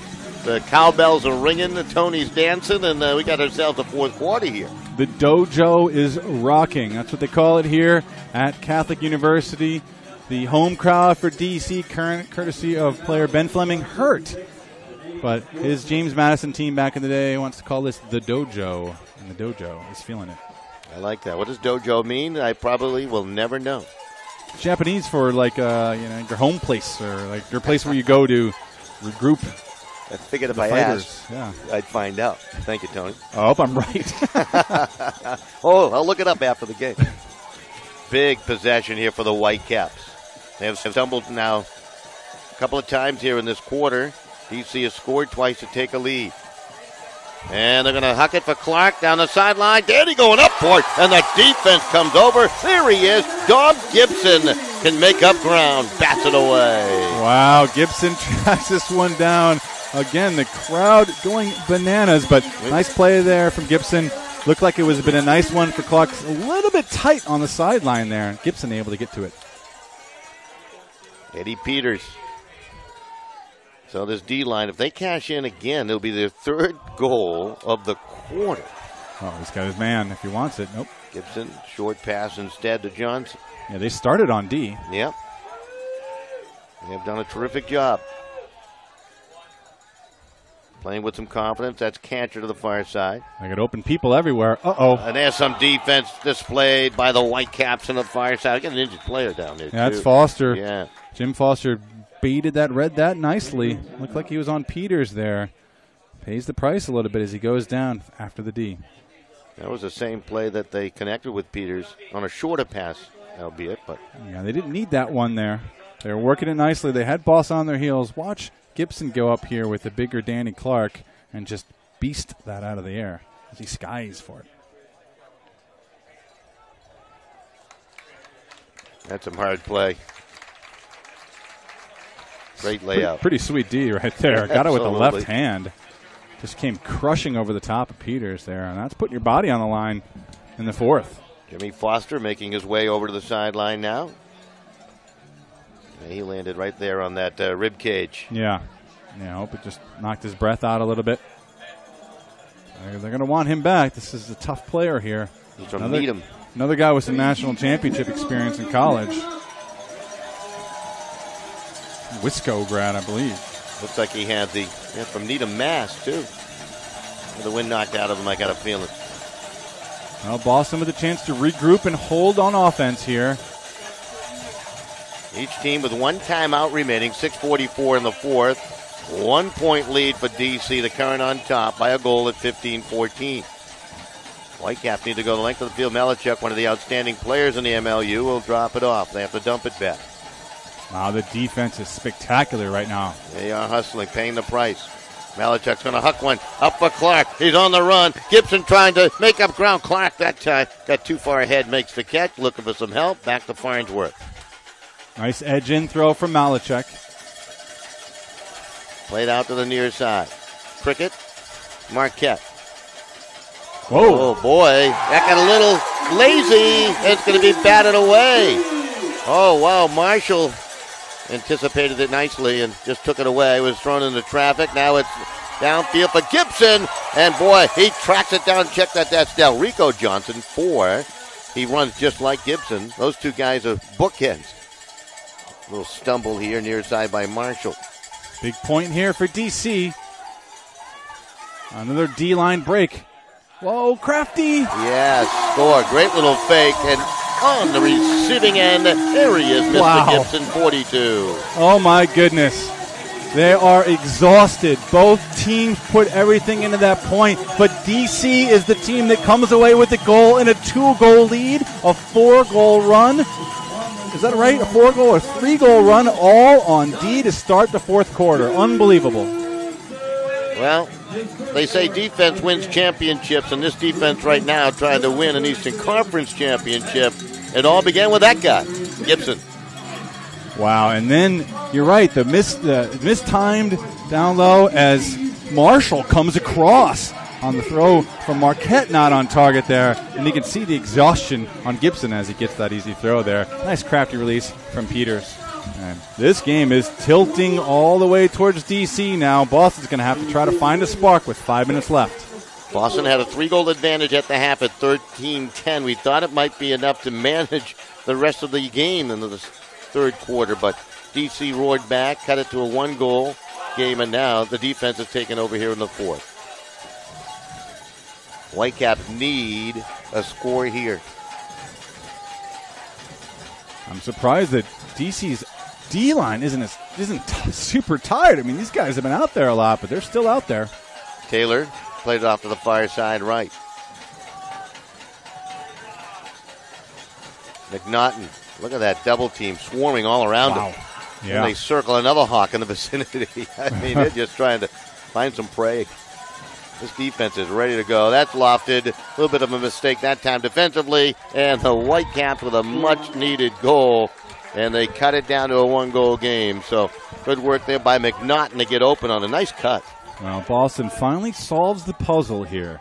The circling D, just as you called it, Don. Hawks looking for their prey. And all the circling is happening underneath. And finally, McNaughton able to sneak out behind the defenders. Great sequence there. 4 straight D points played by DC. They get 3 of them for scores. This team will now take a break and leave it up to the offense to try to seal the deal here in the 4th. And we'll start it off right now. Boston have gone nearly 6 minutes without a point. Here's the guys that they will count on to win this game now. Wodach, Keegan tying his shoe again. Kolick, of course, is out there. Pryle. I guess he didn't pass that test earlier. I guess he did not pass that test. Yeah. Maybe that was the other shoe. The left and a right. That's right. It's 2 tests. Here's your pull. Well, they started to rotate their players on. No. You see Roth out there defensively for the Whitecaps. He'll pick up Kolick. This is Doy. Forced a pass. They're going to turn it over. Wodach couldn't corral that. And the Whitecaps with a chance to tie it back up. What a change of events this is. Well, I was going to say they had a fresh O-line, but maybe a little too fresh there as they rushed that one. A little hot from Doy. Wodach's not able to come up with it. This is Robin Myers in possession. Played it up ahead. Doherty. He'll dump it back. Myers again to the near side for Roth and Mr. Kolick with the D. Wow. Where does he come from? Where does he come from? Is right. Unbelievable. Reminiscent of a week ago against Philadelphia. Where did he come from? He picks his spots. At the right time, too. This is Pryle. Peter Pryle. I don't know why Kolick ran away. I think he needs to get back there. Current looking to cash in, open up a 2-goal lead, and they do. Wow. Kolick. Yep. Wow. Who but Mr. Alan Kolick? This guy has got a nice groove to him. First he gets the run through D, so sets it up nicely. Then he tells his team, you know what, I'm just going to take this whole point off. And he goes and he hides in the end zone, just kind of hangs around there, waits for his moment, just like he does here when he decides to get this run through. And when Schaffner has it, he's like, all right, now I'll cut wide open for the goal. And Kolick putting the team on his back. So they lead it by 2 at 17-15. Kolick at last count had 6 assists. Now a couple of goals to go with all that as he teams up with his partner, Mr. Schaffner. Those 2 guys are lethal. They are, and they have been doing it all season for these guys, and certainly here in the second half. 3:41 left. Is there any gas in that tank for the Whitecaps here over the final 3:41? Well, we're going to find out. When they were down in other games, they started putting it deep to Graham and to Clark. We haven't seen it yet go to Graham. We've seen him huck it to Clark. Remember, Graham got banged up early in this game in the collision in the end zone. Well, here he goes now. Malachek. They have a double team. They got a man back on him. Cricket. Edge it over the top. Foster. Clark. Boston needs to score quickly. I think they realize that now. Malachek on the far side, and he'll get it in for the score on the receiving. And Jimmy Foster, good to see Foster back out there after taking that heavy fall on a great layout D. Well, they had the deep look there to Graham to start this playoff, but smart holster from Malachek to start it off, and instead swings it back over to the field. The disc eventually ends up back in Malachek's hands, and he finds the open Foster for the goal. They did what they needed to do, and they scored in a relatively quick fashion here. Plenty of time left. And now, again, the shift is back on the DC offense. So can the Boston defense come up big time, just like DC's it has. Good look at the current.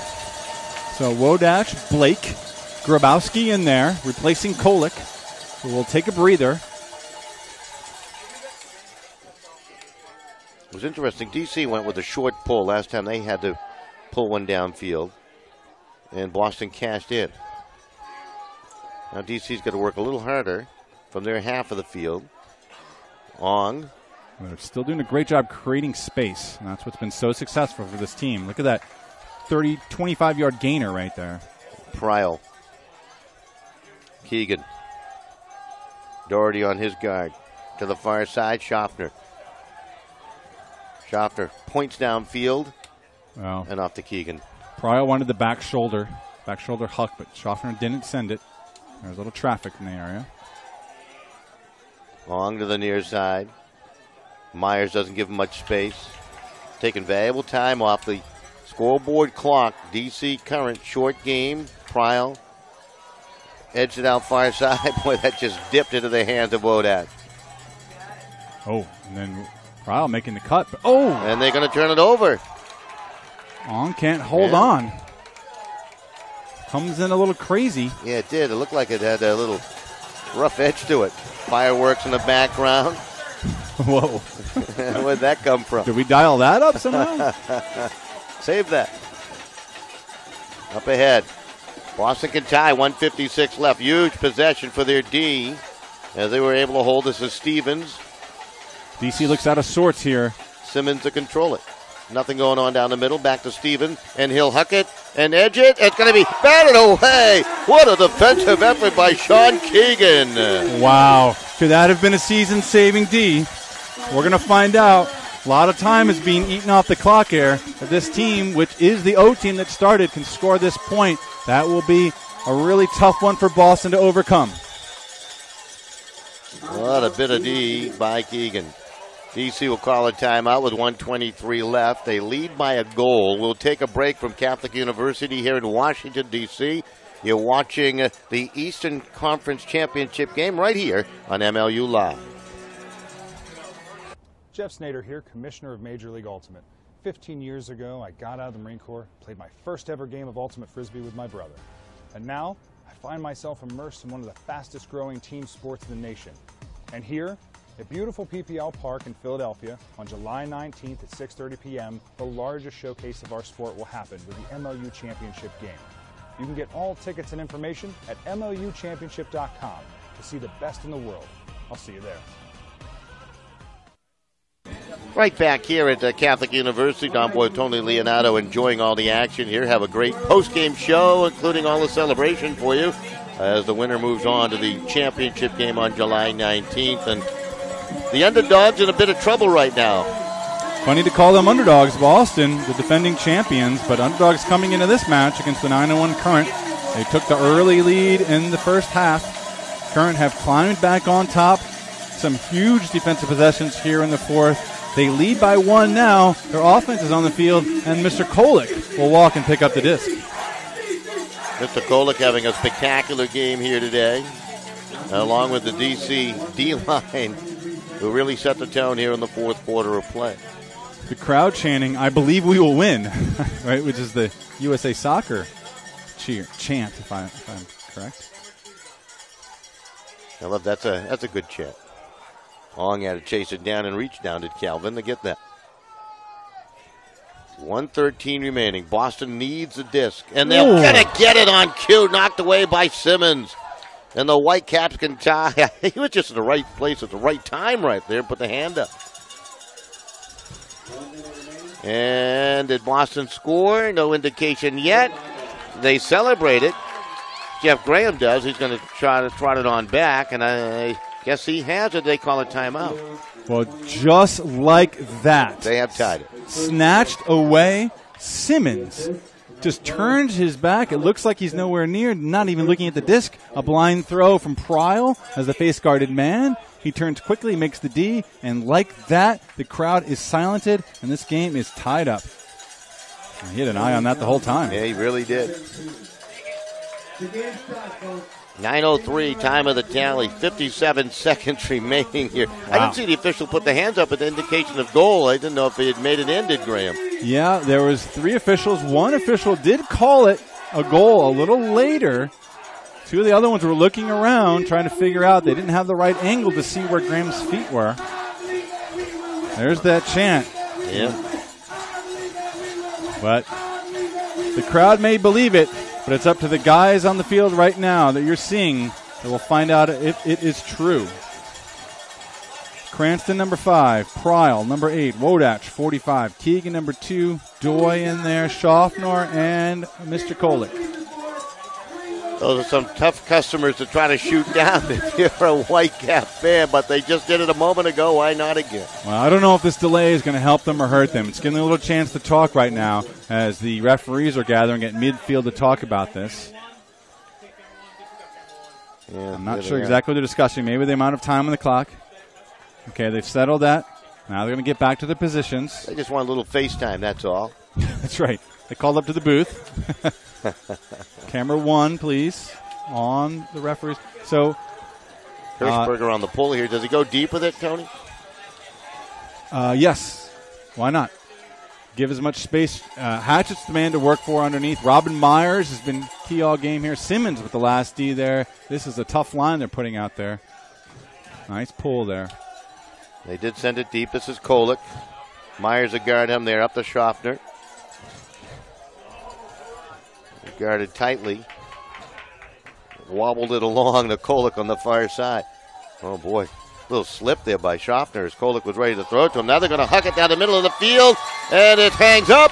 The positioning by offense and defense caught by Pryle. Where did he come from, Pryle? Love it.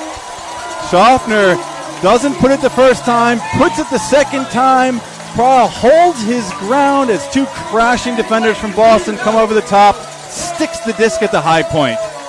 Ecstatic play. The crowd knows it's a big one. And Pryle tells everybody to calm down a little bit. We got this. Just keeps his eye on it the whole time. Hirschberger can't get to it. Hatchett can't get to it. Pryle comes up with it. Great hand strength by Pryle to hold on to that. I think Hirschberger actually slapped at that a little bit. Boy, I'll tell you. What a catch.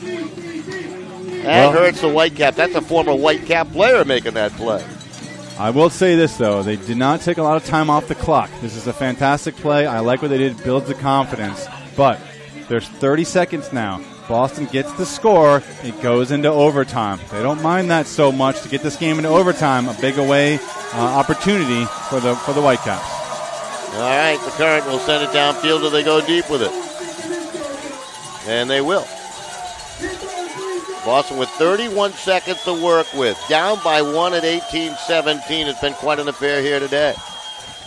Set up in a vertical stack. Malachek to the near side. Foster with the sure-handed catch. Leaning grab by Marquette. Guarded tightly. Crowd on its feet here. Malachek, he can get it downfield. And we get a whistle. No one even heard it. Down to 13 seconds remaining. I think they're going to put some more time back on, is my guess here. They do not. No. That's a mistake. Down to 10 seconds left.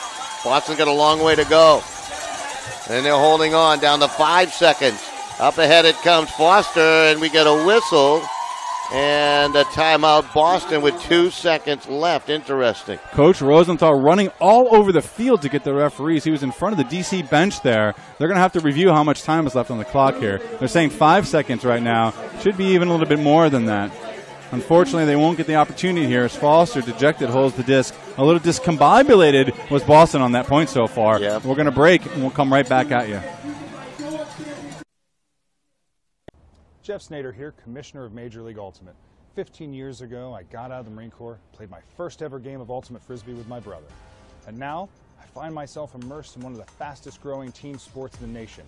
And here, at beautiful PPL Park in Philadelphia, on July 19th at 6:30 p.m., the largest showcase of our sport will happen with the MLU Championship game. You can get all tickets and information at MLUchampionship.com to see the best in the world. I'll see you there. All right, right back here at Catholic University. 4 seconds put up on the clock. 4 seconds will be the official time remaining. Whitecaps will control it towards midfield and down by 1. And they have a long chat with some very skilled and highly athletic players. Farnsworth, do you look for the big guy in a Hail Mary in the end zone with all that height, or do you go to Mr. Remarkable Jeff Graham? Well, a little role reversal here just to say this off. Malachek will check the disc in after the timeout call. But DC with the same opportunity got the win. So now a last gasp shot here from Boston to salvage their season. I would look to Graham. They're sending 4 people down there. Farnsworth, Hirschberger, all the height. Foster, they're all hanging out down there. Brescher's the release valve, number 7, hanging around Malachek. He's just going to jack it up, it looks like. Malachek looking, and with 1 second left, we get a whistle here. Oh, there's 8 on the field is what is calling out here, but it's 1, 2, 3, 4, 5, 6, 7. A little confusion as Brescher was dancing around, we saw, but that was the 8th player. If this is a turnover, this will be a disastrous end of the season for Whitecaps. But no, they will just walk it back 10 yards. That's a big 10 yards. That's a big 10 yards. That is a big 10 yards. Got to throw it now 60 yards downfield to get it into the end zone. Now 10 more? No, just more correct 10. Was starting to walk back a bit. Now he is ready. Plays it up ahead. Foster, can he get it? Oh, my goodness. And there it is. Current. That's your game. Wow. DC has pulled it out. 18-17. They move on to the championship. Well, well-deserved. A terrific year. And their defense sensational here in the fourth quarter. And then the usual cast of characters, Schaffner doing the job along with Pryl and Mr. Kolick on the offensive end, Tony. Well, it wasn't easy and it wasn't pretty, but when it counted, this DC team got it done, and it started with that monster 3-goal surge on defense in the fourth quarter to really take this game over. They win a nail-biter, 18-17, to secure their spot in the championship game. Well, we know we will not have a repeat champion in the MLU. Boston's reign is over. DC with a chance as they move on. They'll wait the winner of the West Coast game tonight. Vancouver and Portland at Lincoln High School in Portland. That should be a dandy. We'll have it on MLU Live. We'll take a break, back with our post-game show right after these messages. DC wins the East, 18-17.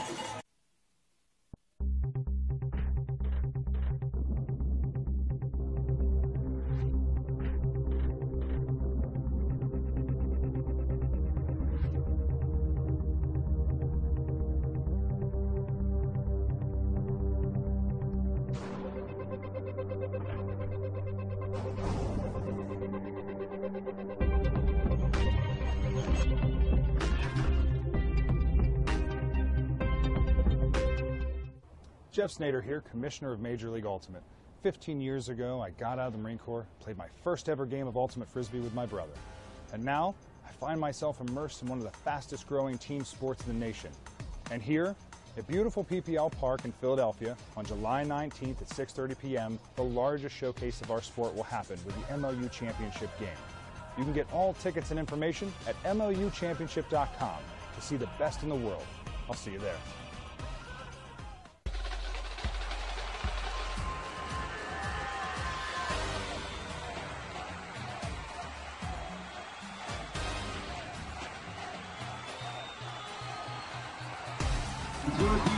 Will take on the Western Conference champions July 19th at UPL Park in Philadelphia.